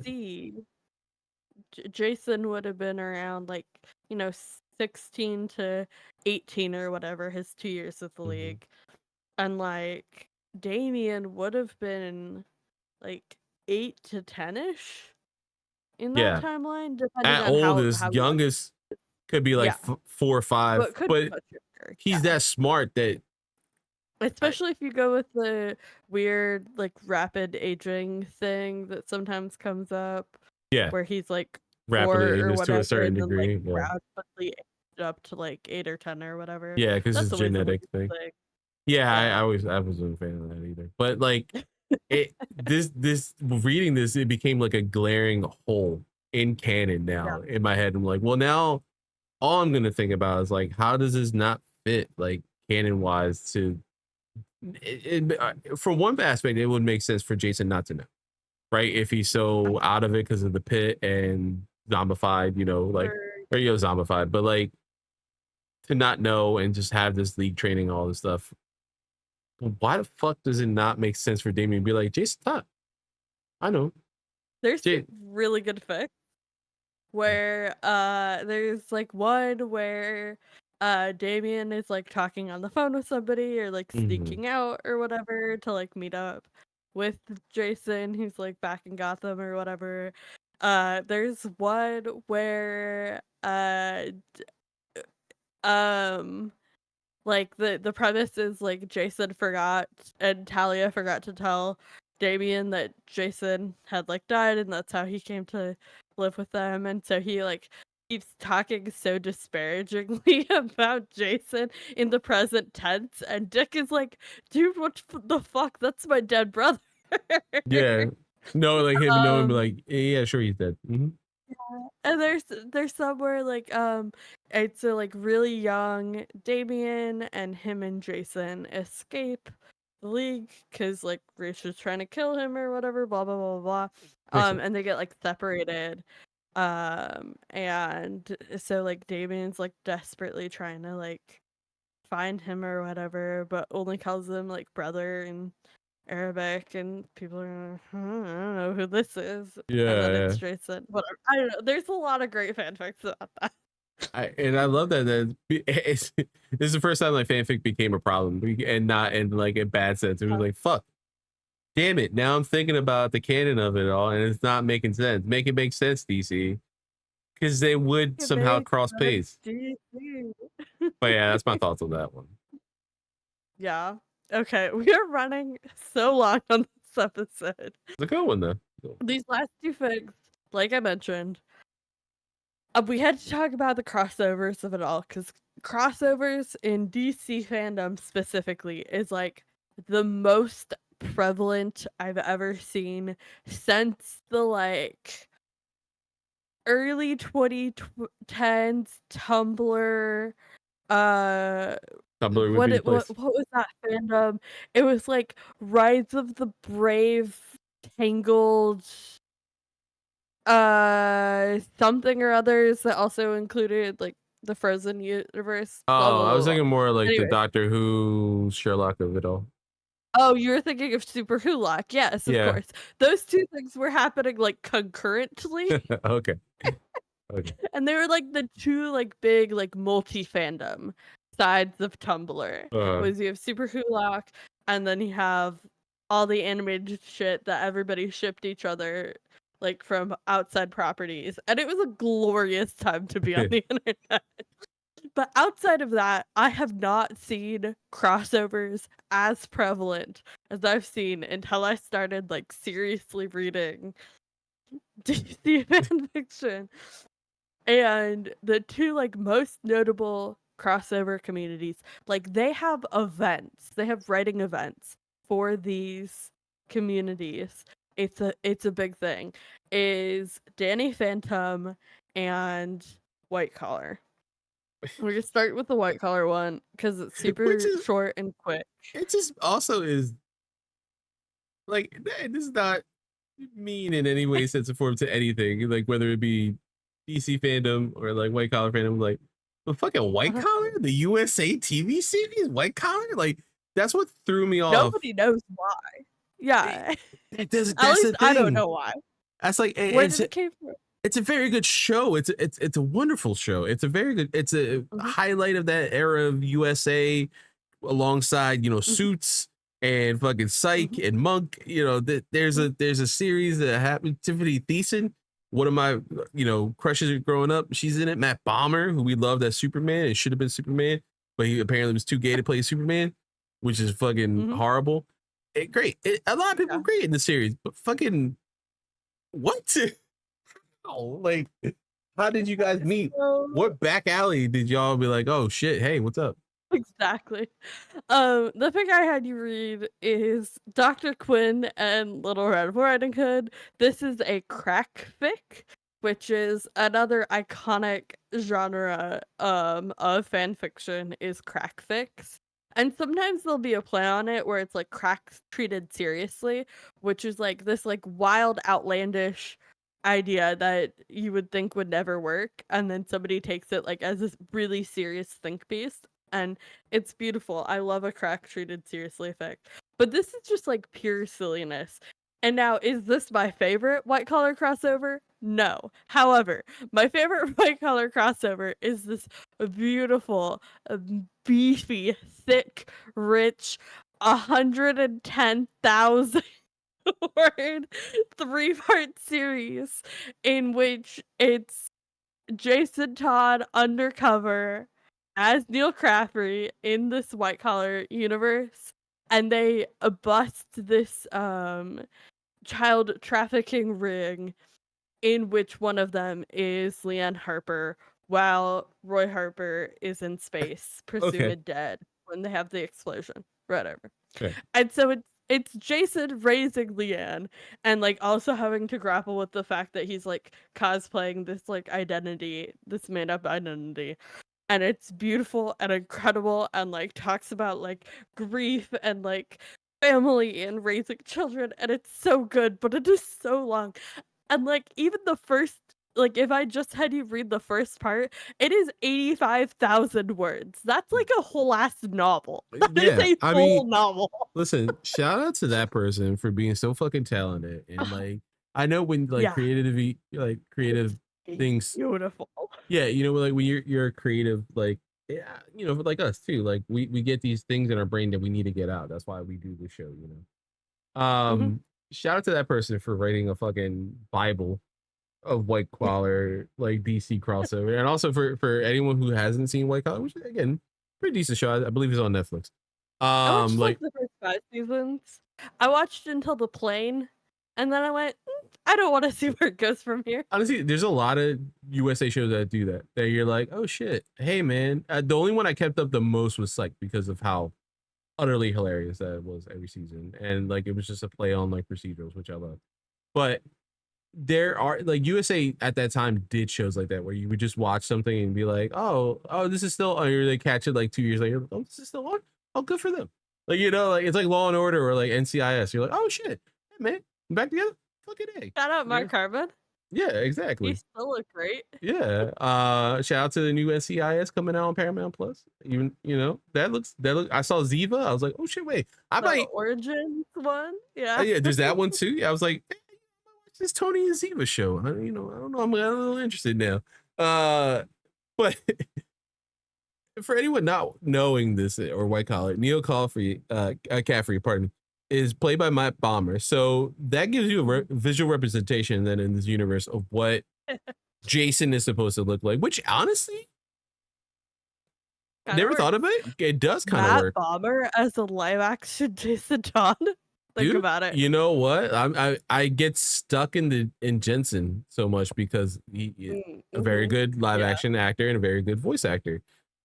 And he did an incredible job as Jason. It's hard to not hear his voice when I hear Jason now.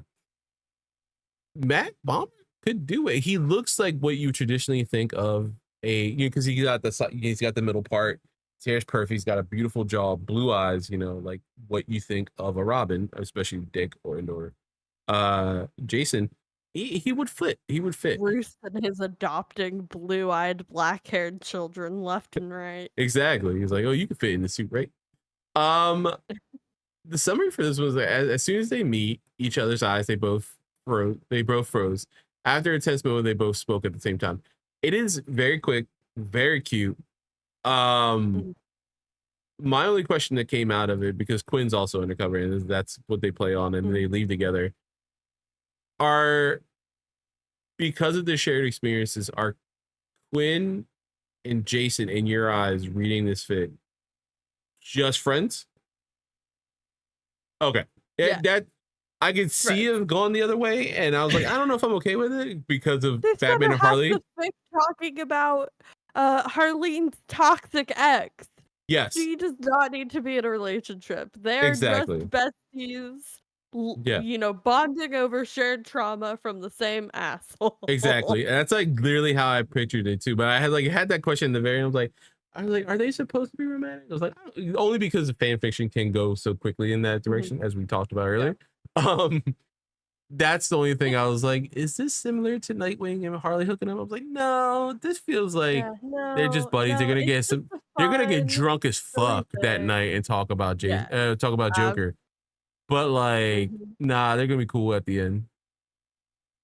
The one thing that shocked me about this is I had never really looked into how many white collar and DC fanfics there were. There's only about 1,400 crossover fics, which is a lot for white collar. Like there was for how many I've read.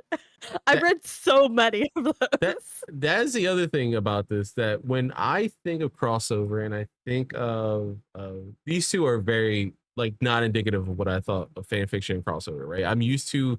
I would think of something like, this has actually happened back in the day, Spawn and Sonic the Hedgehog crossover in the late 90s in a comic book series. It was very weird. Savage Dragon.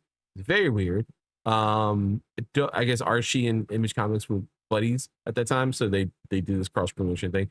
Currently, right now, Sonic the Hedgehog and DC Comics are doing a crossover. That's what I think when I think crossovers and fan fiction, something that seems that outlandish, almost, you know. And I'm not, again, bemoaning anyone who'd be excited about this or anything like that, or the writer or anything like that. It's just I would have never have pegged white collar and DC Comics to crossover, and there be 1.4 thousand fanfics specifically dedicated to this crossover. It's like, And I think the worst part of it all is the white collar. Is like in my head, I'm like, I could almost, my brain could almost have said, hey, we do white collar fanfic and we do DC, but like somehow that they mix is insane. White collar fanfic. I believe it. I bet you there's psych stuff. I bet you there's some monk stuff. Again, these fandoms are really prevalent. Good one that is okay. So in white collar, you have the main throuple, obviously. Yes. But then, you know that one episode that's like June, her husband, and then the guy they work with? Yes. Yeah, I know what you're talking about. There's a very good fanfic about the three of them being together. I believe it. And that's iconic. But yeah, no, it's definitely out there. I think our next crossover makes a little bit more sense. Yes, They were 100%. both animated shows. They were both running at the same time. And that, of course, is the Danny Phantom / DC Comics mashup. Again, the fic I gave you is not the fic I would have picked for this crossover. Okay. But again, the fic that I think of when I think of this, it's actually a series called And Now I'm Co-Parenting with a Cosmic Entity. It's only 45,000 words. It's a 6-work series. And basically, it's Jason and Danny Phantom having to co-parent this, like, half ghostly child that they spawned together somehow. I see via the Lazarus Pit. It gets weird, but it's very good. Now that specifically, that sentence you just said is what I imagine fan fiction is. Somehow one of these men got pregnant. Hey, it is all T for teen. Again, that also makes sense. It's just the fact that one of the men got pregnant and now they have to raise the baby. You want to talk about MPreg? We can talk about MPreg. We'll get there. Yeah. It'll come up later in the show. Don't worry. Yeah, fair. But this one that I pulled for you specifically is the flap of a butterfly's wings. And again, this fandom, not as many works as I expected. A little bit more. We have 7.5 thousand. It's still somehow not. It is a lot. Still, again, as you mentioned, not as surprising as 1.4 thousand white collar fanfics. Yeah. This again somehow makes more sense. And there's a lot of like play with like the ectoplasm and the halfas of Danny Phantom. Did you watch Danny Phantom? It was later than I would have watched. I've caught episodes here and there because I think at the time I knew like of Avatar, which again I just finished that series for the first time this year. But it was like one of those like, oh, I actually want to catch Avatar, but like I didn't know what time it played, and I would turn it on. I'm like, what's this Danny Phantom show? And I remember Tara's cousins like being young enough where they were into it, so I would like watch it with them. I'm like, yeah, that was pretty good. Like I've age that I should have watched it, but I didn't. It just didn't catch my attention. For some reason, I watched an obscene amount of Johnny Test, which I did not particularly love. But I watched a lot of it felt like it should have flipped, right? You should have watched more Danny Phantom. And I then really should have. Yeah. But I loved we're getting on a tangent of animated childhood movie or TV shows. But I loved American Dragon Jake Long. That was my shit. That was a good one. Shout out. Dante Bosco. Dante Bosco, indeed. Yeah. Yeah, the thing about Danny Phantom that I think feeds itself uniquely to DC Comics is in comics we do have a bit of a more mystical side. We have, the like magic users of it all. We have the Allcast, we have the Lazarus Pits, and the ectoplasm and the Lazarus Pit waters make for a really easy crossover in this universe, which is great. Yeah, it felt very like it made sense. Like it felt like very lived in. It was easy to understand where they were coming from. Not too dissimilar. Again, we'll probably talk about this next season. TMT Batman. Yes, that specific comic book series, and we'll talk about with Johnson, is very like a lived in thing where like, yeah, no, the turtles live in this world. Or the movie does it like a good job. Like, hey, the turtles live in this world. Like, oh, okay, cool. It makes sense. Like that's all you need to say. And this works in this universe. It does. I did I did put it in my notes here. Like, I love the idea of Jason having emergency supplies, not for himself, but for others, because he is at the end of the day He's very caring. Yeah, he's very caring.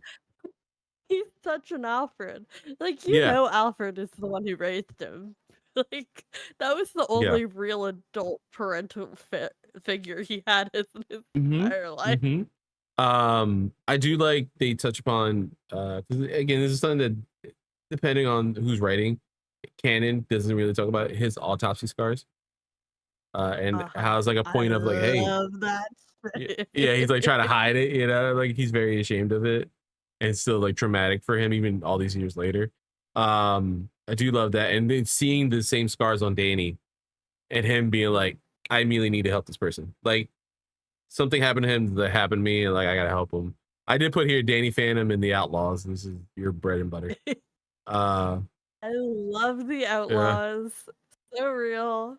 And then my favorite thing of the whole thing, it was one of the jokes that was established earlier. I was like, I wonder if we're gonna reference this. And the fact that Bruce adopts Danny. Oh yeah. Just like Jason did not want him to. And Dick had no say in it. Like he tried. Worst nightmare. Yeah. Like Dick actively tried. And Jason's angry with him. He's like, no, I tried to stop this.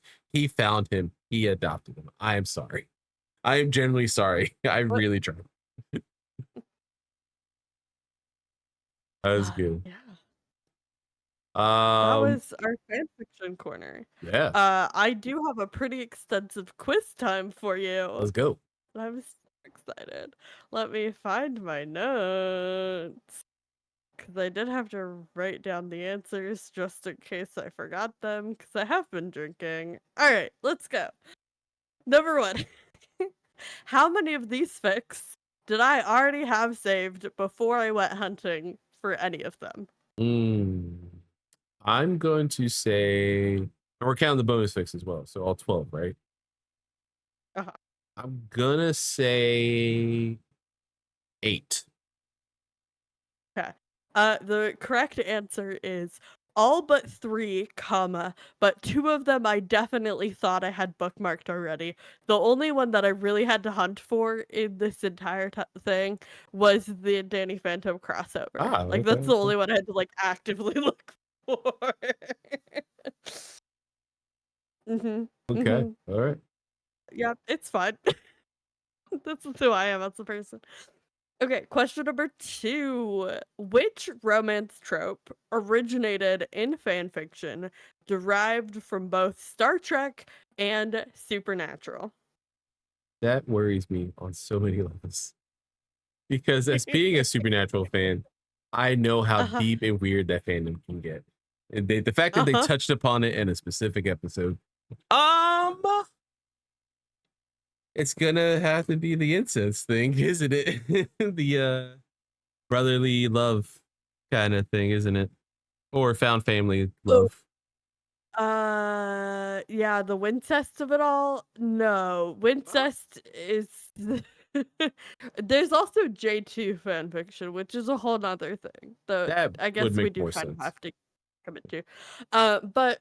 No, okay. So the trope that originated in fanfiction and has now broken containment in a terrifying way is the Omegaverse. Have you heard of the Omegaverse, Carlos? No. What is the Omegaverse? Incredible.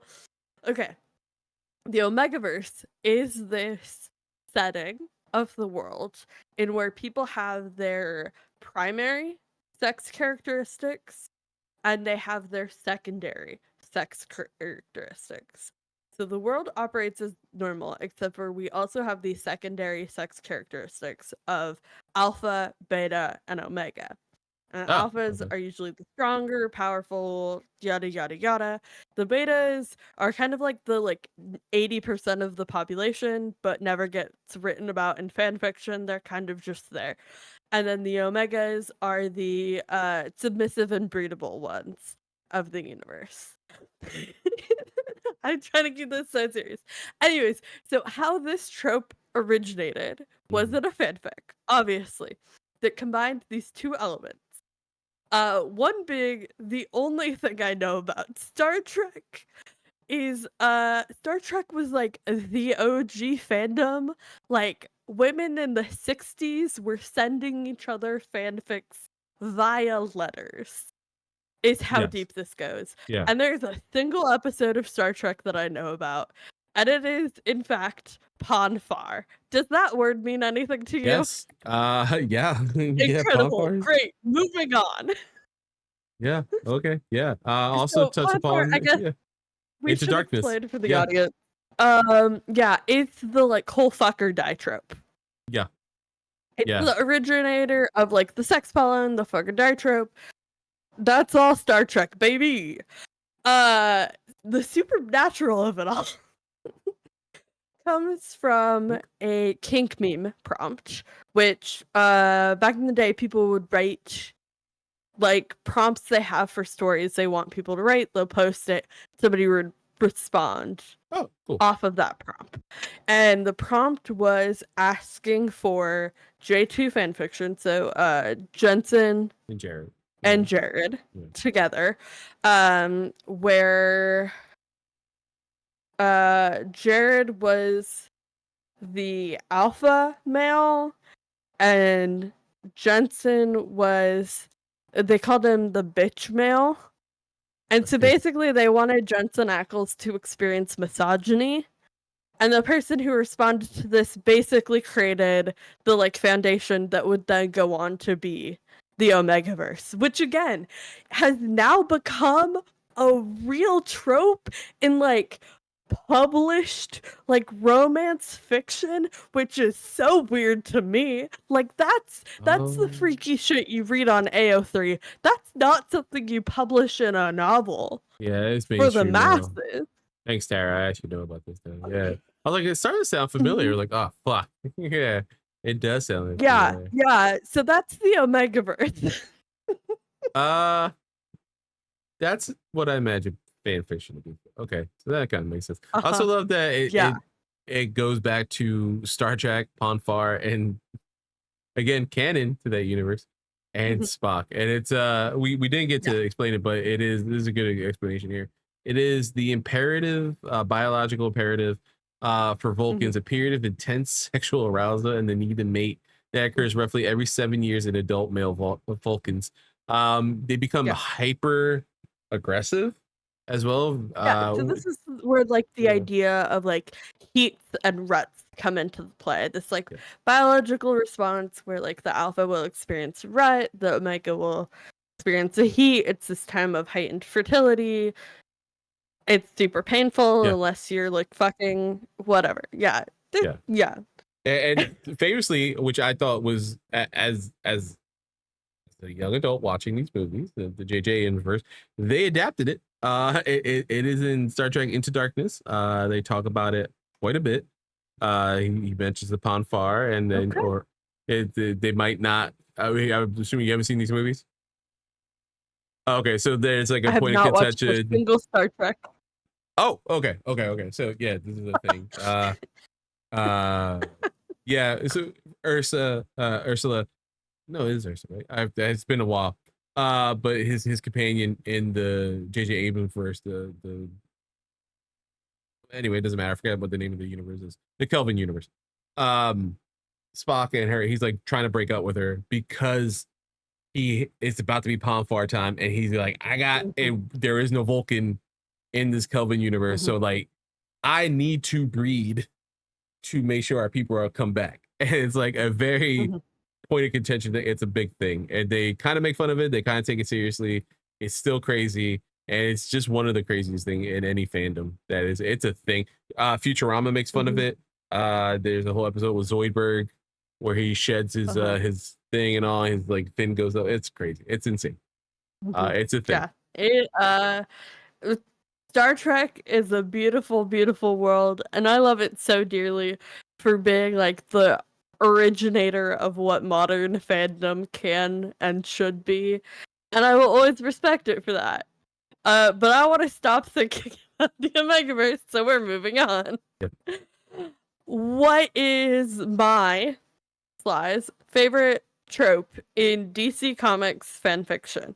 Again, I've said a lot of tropes are my favorite. I went off of the tag that I have most saved in my bookmarks, like the tag that occurs the most frequently on every single fanfic I read in the DC universe. I will give you a hint. You know what character's name is in the tag. So it's definitely Jason. I want to say though, I feel I'm being pulled to Found Family.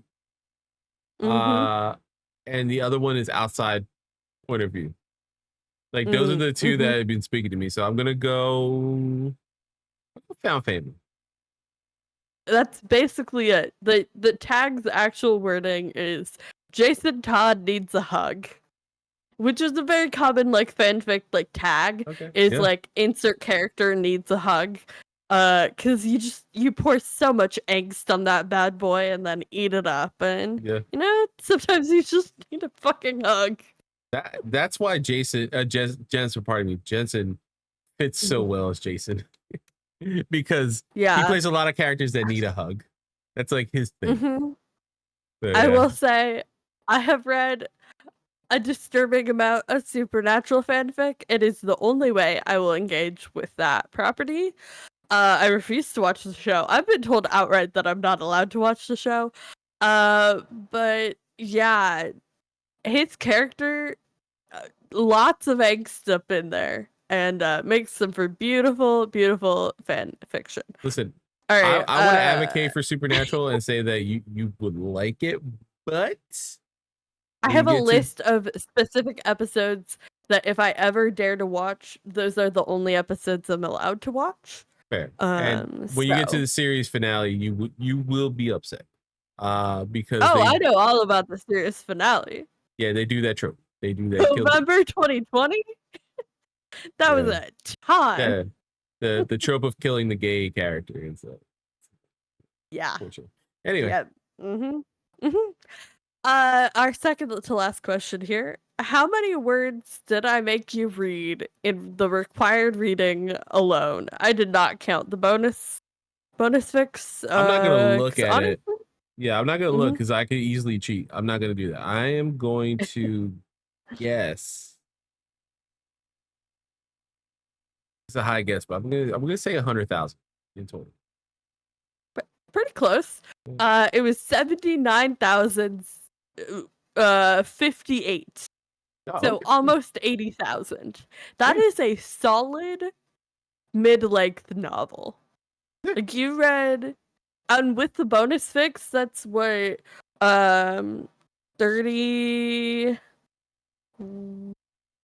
Yeah, like 30-ish thousand on top of that. So easily like 110,000 words. That's like a beefy, like one of the beefier Harry Potters, unfortunately. Not to mention the turf, but that's the only book I could think of. Like I think Order of the Phoenix is like 110,000. That's fair. Well, I will say before we get to the last quiz, I will say this has again, I've promised certain people that I will finish One Piece and catch up completely before I add any new pieces of media or anything other than what we do at DC Graduates. And it's not a loop. I did buy a book recently because of this. It was recommended by Dead Meat. James A. Janice had an ad for it, but like he legitimately was like, yeah, I actually read this book. I also have teamed up with the publishing house to let you know you should buy this book. And I bought it. It's a horror book. It's a 3-part series. And I'm like, all right, you know what? When I'm caught up with One Piece, I'm gonna start the manga and restart my whole journey with that. And then I'll also start reading some books. I'm gonna slide some books in there. And maybe I'll read Tara's books she loves. I'm afraid of what I'll find in them, but I need to start a book club. I think we'd have a good time. We keep talking. Okay. Our last quiz question came up because I saw this TikTok that came across my feed that says, as fanfic readers, I swear we have our own language, because why can you say this string of sentence and I can read it perfectly without skipping a beat? Carlos, can you please decipher that sentence for me? Okay, I'm gonna try my best. All right, and I feel like okay, I will disclaimer this.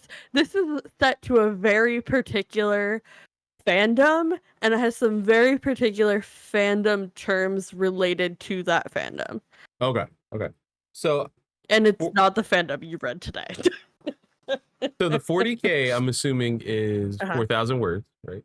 40,000. 40,000 words. Yes, correct. WIP, I'm assuming, is work in progress. Correct. Unfinished work. Yep. Okay. The HS of it all, I'm assuming, is high school. Yep. Is AU alternate universe? Is that what it is? Yes. Okay. Correct. On AO3. So now I just got the what hardest does AO3 part. Stand for? What I was gonna say, A League of Our Own. Good movie. Close. A good movie. God damn it. Archive of Our Own, right? Yep. Yeah. That's the O3 is of our own. Oh, okay. AO3. Okay. Oh, that makes sense. Yeah. Wow. All right. Yeah. Oh shit, that does make sense. Okay. So we got 40,000 words, work in progress. Yeah. EWE, PWP, Dreary, High School AU on Archive of Our Own. Man, EWE. Well, can you get Dreary? I believe you can get Dreary. Is it?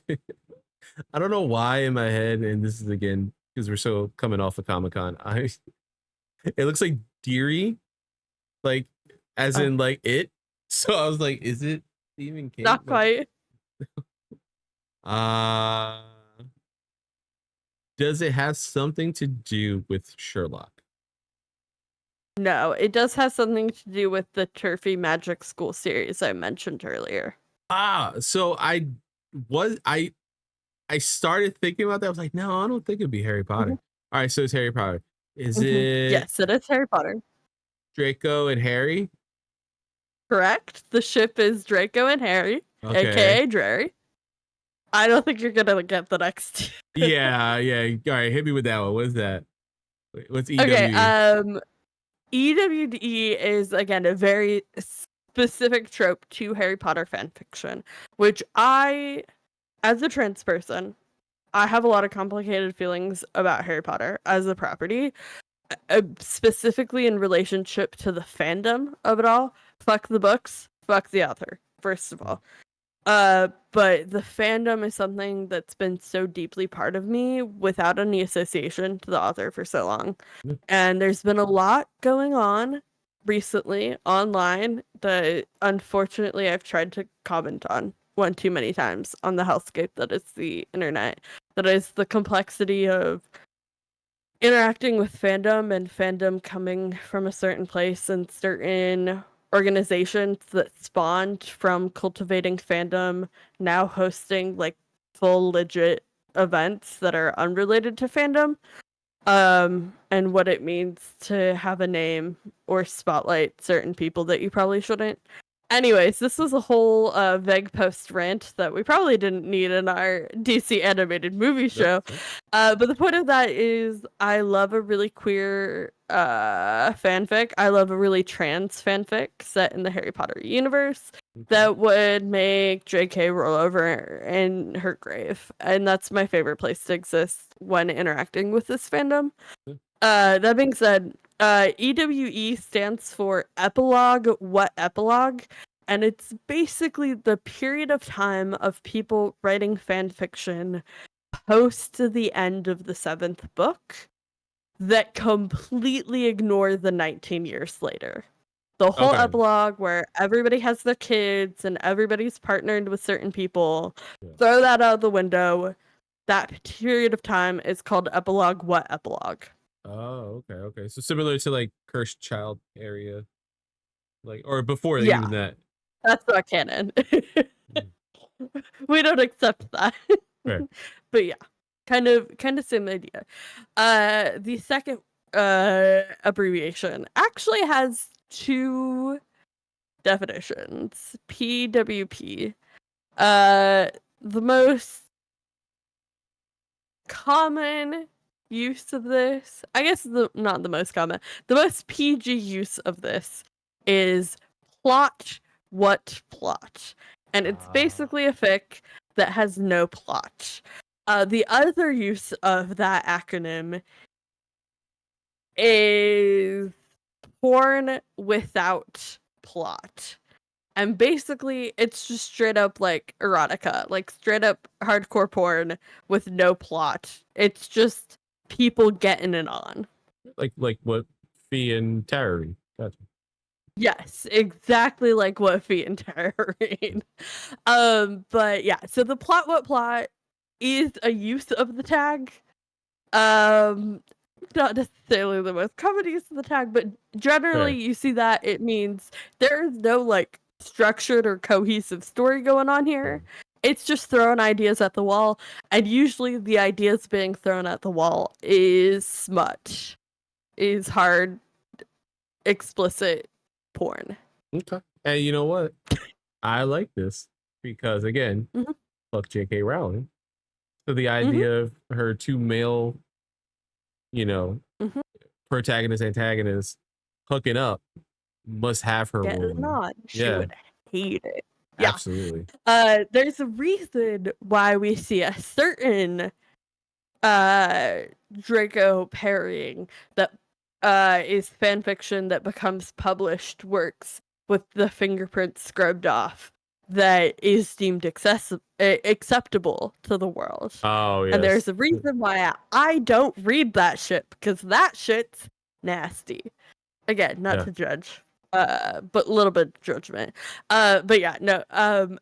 A couple months back, I was listening through a podcast that I absolutely adore that was like the reading of Harry Potter fanfiction. And they made one offhanded comment about Drawnary, and then that's like all I read for a month.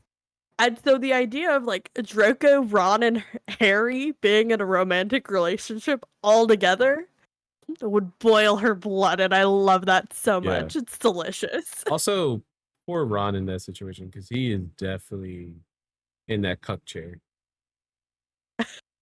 It's so interesting because you could read 3 stories and there's 3 different iterations of their dynamic. Like 2 of them will be together and 1 will join, but you can have each leg of the triangle, and somebody's written a fic about it, which is really fun. Yeah, that's fair. That's fair. But I'm glad that I got a lot of that. Certain experience. I am glad though I got a lot of that. Yeah, that I would speaks say to my chronically online nature of it. You got 6 out of 8. That's passing. Yeah, that's passing grade. Yeah. Good. Grade on a curve. It's not bad. Yeah. The curve is you. Yeah. Fair. All right. I guess that brings us to our homeroom. God, how long is this episode? Whoops. I mean, that's why it's an extra credit, right? Yeah. Yeah. Pop in, pop out. Not required reading. Not required reading. Yeah. This was fun. This was a fun endeavor. I was worried for a while because of how slow of a reader I am. And then life kept lifing. So it kept like piling up. And I was like, you know what? I got to a point where life was lifing. And I'm like also kind of enjoying my summer with my kids. And I was like, you know what? We at DC graduates deserve a summer break. So let's take it. Let's extend this a little longer. We've been going nonstop since last August. Let's take a little break. Slowly start reading these. My life was also lifing.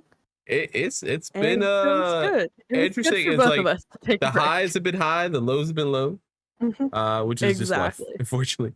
But this was a fun endeavor before we kick back into like our regularly, scheduled programming, which is the next season. We're at season 4, right? Of DC Graduates. 4, yeah. Yeah. The Tomorrowverse. Yeah, I'm really excited about that. But this was really fun. It is fun to dip my toes into the fanfic universe and come out of it a little more. I've been a little more positive of it lately, knowing that it's not completely sexual. Though we just ended on a Draco Yeah, and Harry hooking up. unfortunately, I did take us there. Whoops. Yeah. That's just because of who I am as a person. Also, Again, you it's fan can fiction. It read is there. plenty of tea for teen. Yeah. Yeah. It is I'm there. just glad you didn't hate this. No, honestly, I came out of it very positive, and like the little things I wasn't like too much of a fan of, like they didn't kill my experience of reading those specific like fanfics, like the burning of the charter. I was like, Yeah. okay, but I was like, hey, listen, that's why it's fanfic and not like, and no offense to that person, but like not professional writing, right? Someone, an editor would be like, you know what, let's change this to something else that like kind of makes sense to the world. But this is their writing; they get to do whatever the fuck they want, and it works for the most part.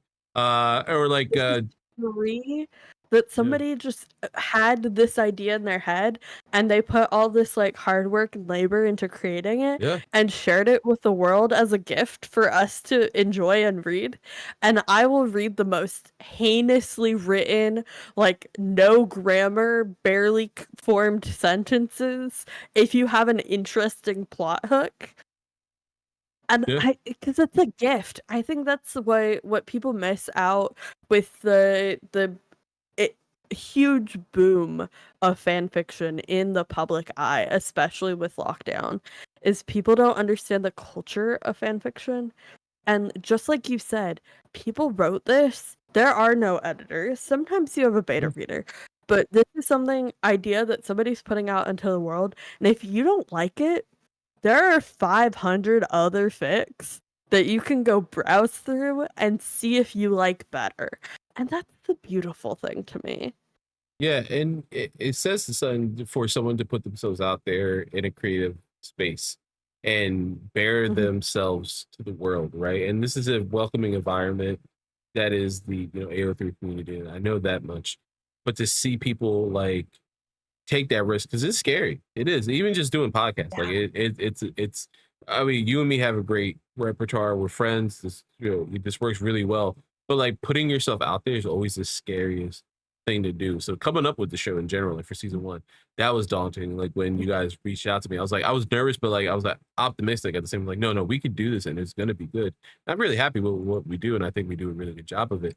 But it is that leap of faith, right? To jump in and be like, let's do this. Let's put our creative energies out there, because it's so easy in life to just hide away and not explore that. Easier if we didn't do this. Exactly, right? Like it not make ourselves vulnerable. Even though we're talking about pieces of media, we do open ourselves up to how it affects us, we talk about it, how it's discussed, how it's, everything that comes in between. Again, I go back to that episode with JJ where we talk, that talking point of the diaspora nature of being Puerto Rican and being born in America and not having that connection back to the island. Incredible episode. Yeah, I love that discussion. And then Kyle's, similar issues with like not being born in Krypton like Kara was in it.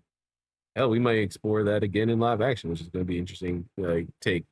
I'm slightly worried about the rumors I heard this week, but fair, very fair. See. Yeah, we will see. Yeah, but to put yourself out there and like have those discussions or try to do a piece of media that's like, hey, I mean, we show so much love to game developers, at Point of Progress and our own products. Like we shout them out, we sing it from the rooftops. Our friends at 61 Indie do that with indie developers as well. And they constantly are showcasing stuff, like literally showcasing stuff, giving them awards, doing all this like stuff, like because spotlighting. It is so difficult to just do this. And for one person to sit there and be like, I have this idea and I need to get it out of my brain. And there is a website that will cater to you and help you write it. And then even if I think it seems, as an outsider looking in, it seems like that community to be like, hey, also, can someone just like make sure the grammar's cool? And someone would be like, I got you. Yeah, no problem. And take the time to read it, fix their grammar, give them notes if they want to. It's like such a collaborative thing. And I think it's a beautiful, like fan fiction is a beautiful thing, honestly. And at times during this journey, I now have glaring holes in regular DC canon now because of this. I'm like, God damn it. Like, you fucked it you up. understand so much more about who I am as a person and my opinions on DC media. Yes. Yeah, I get it. Because it's so much, again, when you get storylines that don't either make sense or you are very critical, and that's fine to be critical of these people, because it does seem like a corporate standpoint sometimes. You can escape to a world where John and Damian are still kids and they're still, you know, the super sons, not, you know, an older John Kent who's dealing with older people problems, you know, like he still be a kid, and that is nice.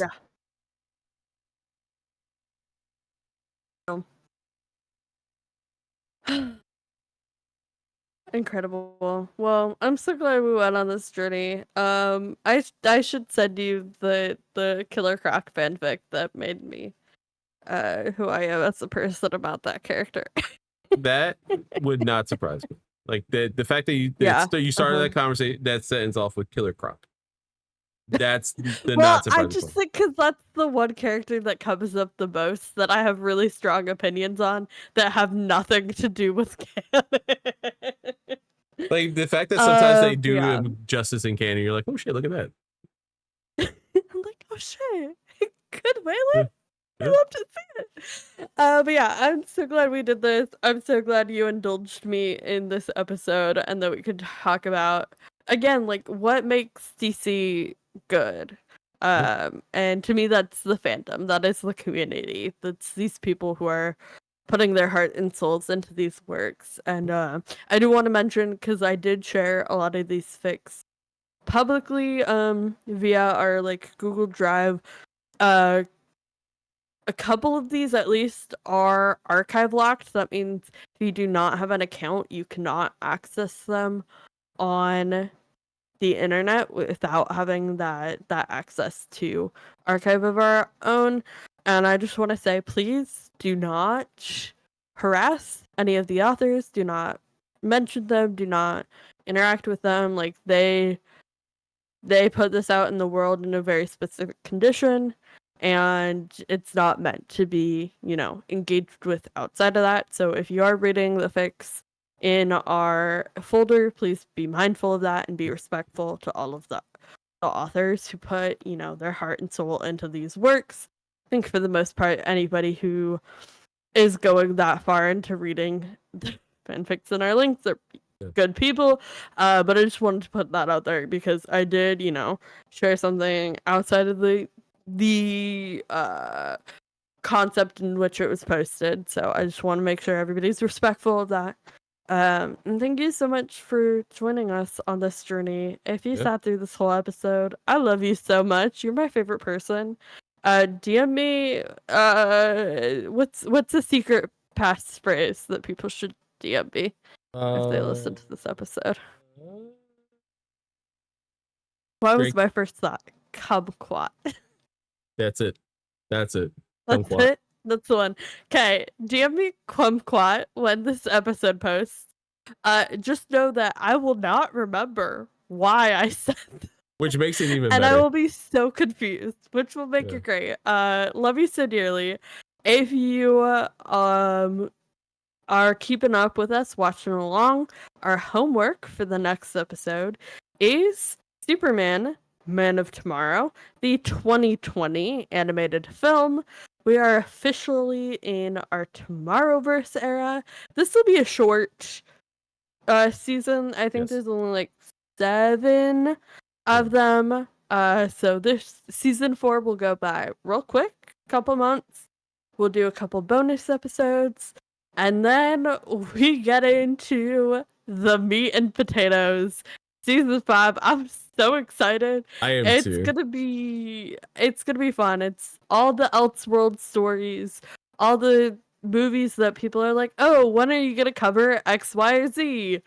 It's coming. We promise. It's so funny because so many of these episodes I'm like so excited to talk about in season 5 because of like our touchstones to it. Like you get a 2004 Batman animated movie. I get Ninja Turtles and Batman, and I get to gush about Ninja Turtles for however long we do, with an amazing guest on that episode, which I've been dying to do content with him. So many cool guests lined up for season 5. It's going to be very exciting. And we're so excited to have you along for the ride. Before we wrap this up, Carlos, where can people find you on the internet? Yeah, so you can find me here, youtube.com/point in progress, where we got DC Graduates, a spiritual successor of MC University. So you can check that series out as well. You can find me here doing It's Not a Loop. That's our Remedyverse playthrough series where I play the Remedy games for the very first time. I did last episode, we were like, hey, sometime like early August, we're going to get into Control. There's an issue this year with me taking a break in between Quantum Break and Control, and that is Clair Obscura Expedition 33 came out, and it was fantastic, and I cried, and it was an amazing game. And then right after, by the time I was able to beat that, Death Stranding 2 came out, and it really confirmed the fact that I am just a Hideo Kojima nut job, and I love anything that man does. Right or wrong, he is, well, all right, not wrong. Quiet was a choice. But Death Stranding 2 has my heart in a chokehold, and the fact that the PlayStation right there, it's hard. It's hard. Because one delivery turns into 8 deliveries, and next thing I know, I'm watching a 20-hour cutscene, and I eat that shit up. I love this man way too much. Matter of fact, as we were recording, as of this time, Kevin Diaz has just beaten the game. I got that message at this moment, and me and Frank are meticulously, slowly going through the game because we are doing almost everything. Like, me and Frank have been like little like hey, I'll do this mission. Oh, I want to get this to 5 stars. So Control's coming. Don't worry, it will happen. I just got to figure out time management with that. And actually, this is the first time I'll say it here. As of earlier today, there is going to be an episode of Point in Progress podcast that we are doing, me and Fee, on a certain animated movie that came out in June. So I would just say, watch Netflix if you have Netflix, and you see 3 Korean girls. Can I get on that? Hell yeah, man! The more the merrier. I think even Tara's gonna be on that one. I don't know how we're gonna do it headphone wise. Tara's there. Yeah, we'll figure it out. Microphone wise makes sense. I gotta figure out the headphones of it. But yeah, you can find me there. And then personally, you can find me youtube.com/nerdaday, where I want to do some stuff on there a little more. I'm not in the headspace just yet because of Control and all the other stuff I have lined up, but I do have some ideas. So that should be there shortly. Well, you can find me on Movie Struck, podcast about movies with the people who watch them, where I talked about the incredible Gumball Rally with the amazing Sophia Ricciardi and Ricciardi. I'm so sorry. I love you so much. And I was totally normal about it the entire time. I was a normal human being the whole way through. That's my story, and I'm sticking with it. You can also find me online, of course, on Point in Progress and Cyclone MC. You could also probably find me and Carlos on a brand new project that we both got mentioned about while we were recording this that looks very exciting, and I'm so stoked to talk about when that happens. Yeah. So keep an eye on this space in September, maybe? ? We'll talk about it then. Yeah, we'll see. Until next time, class dismissed, my friends. Bye. Bye.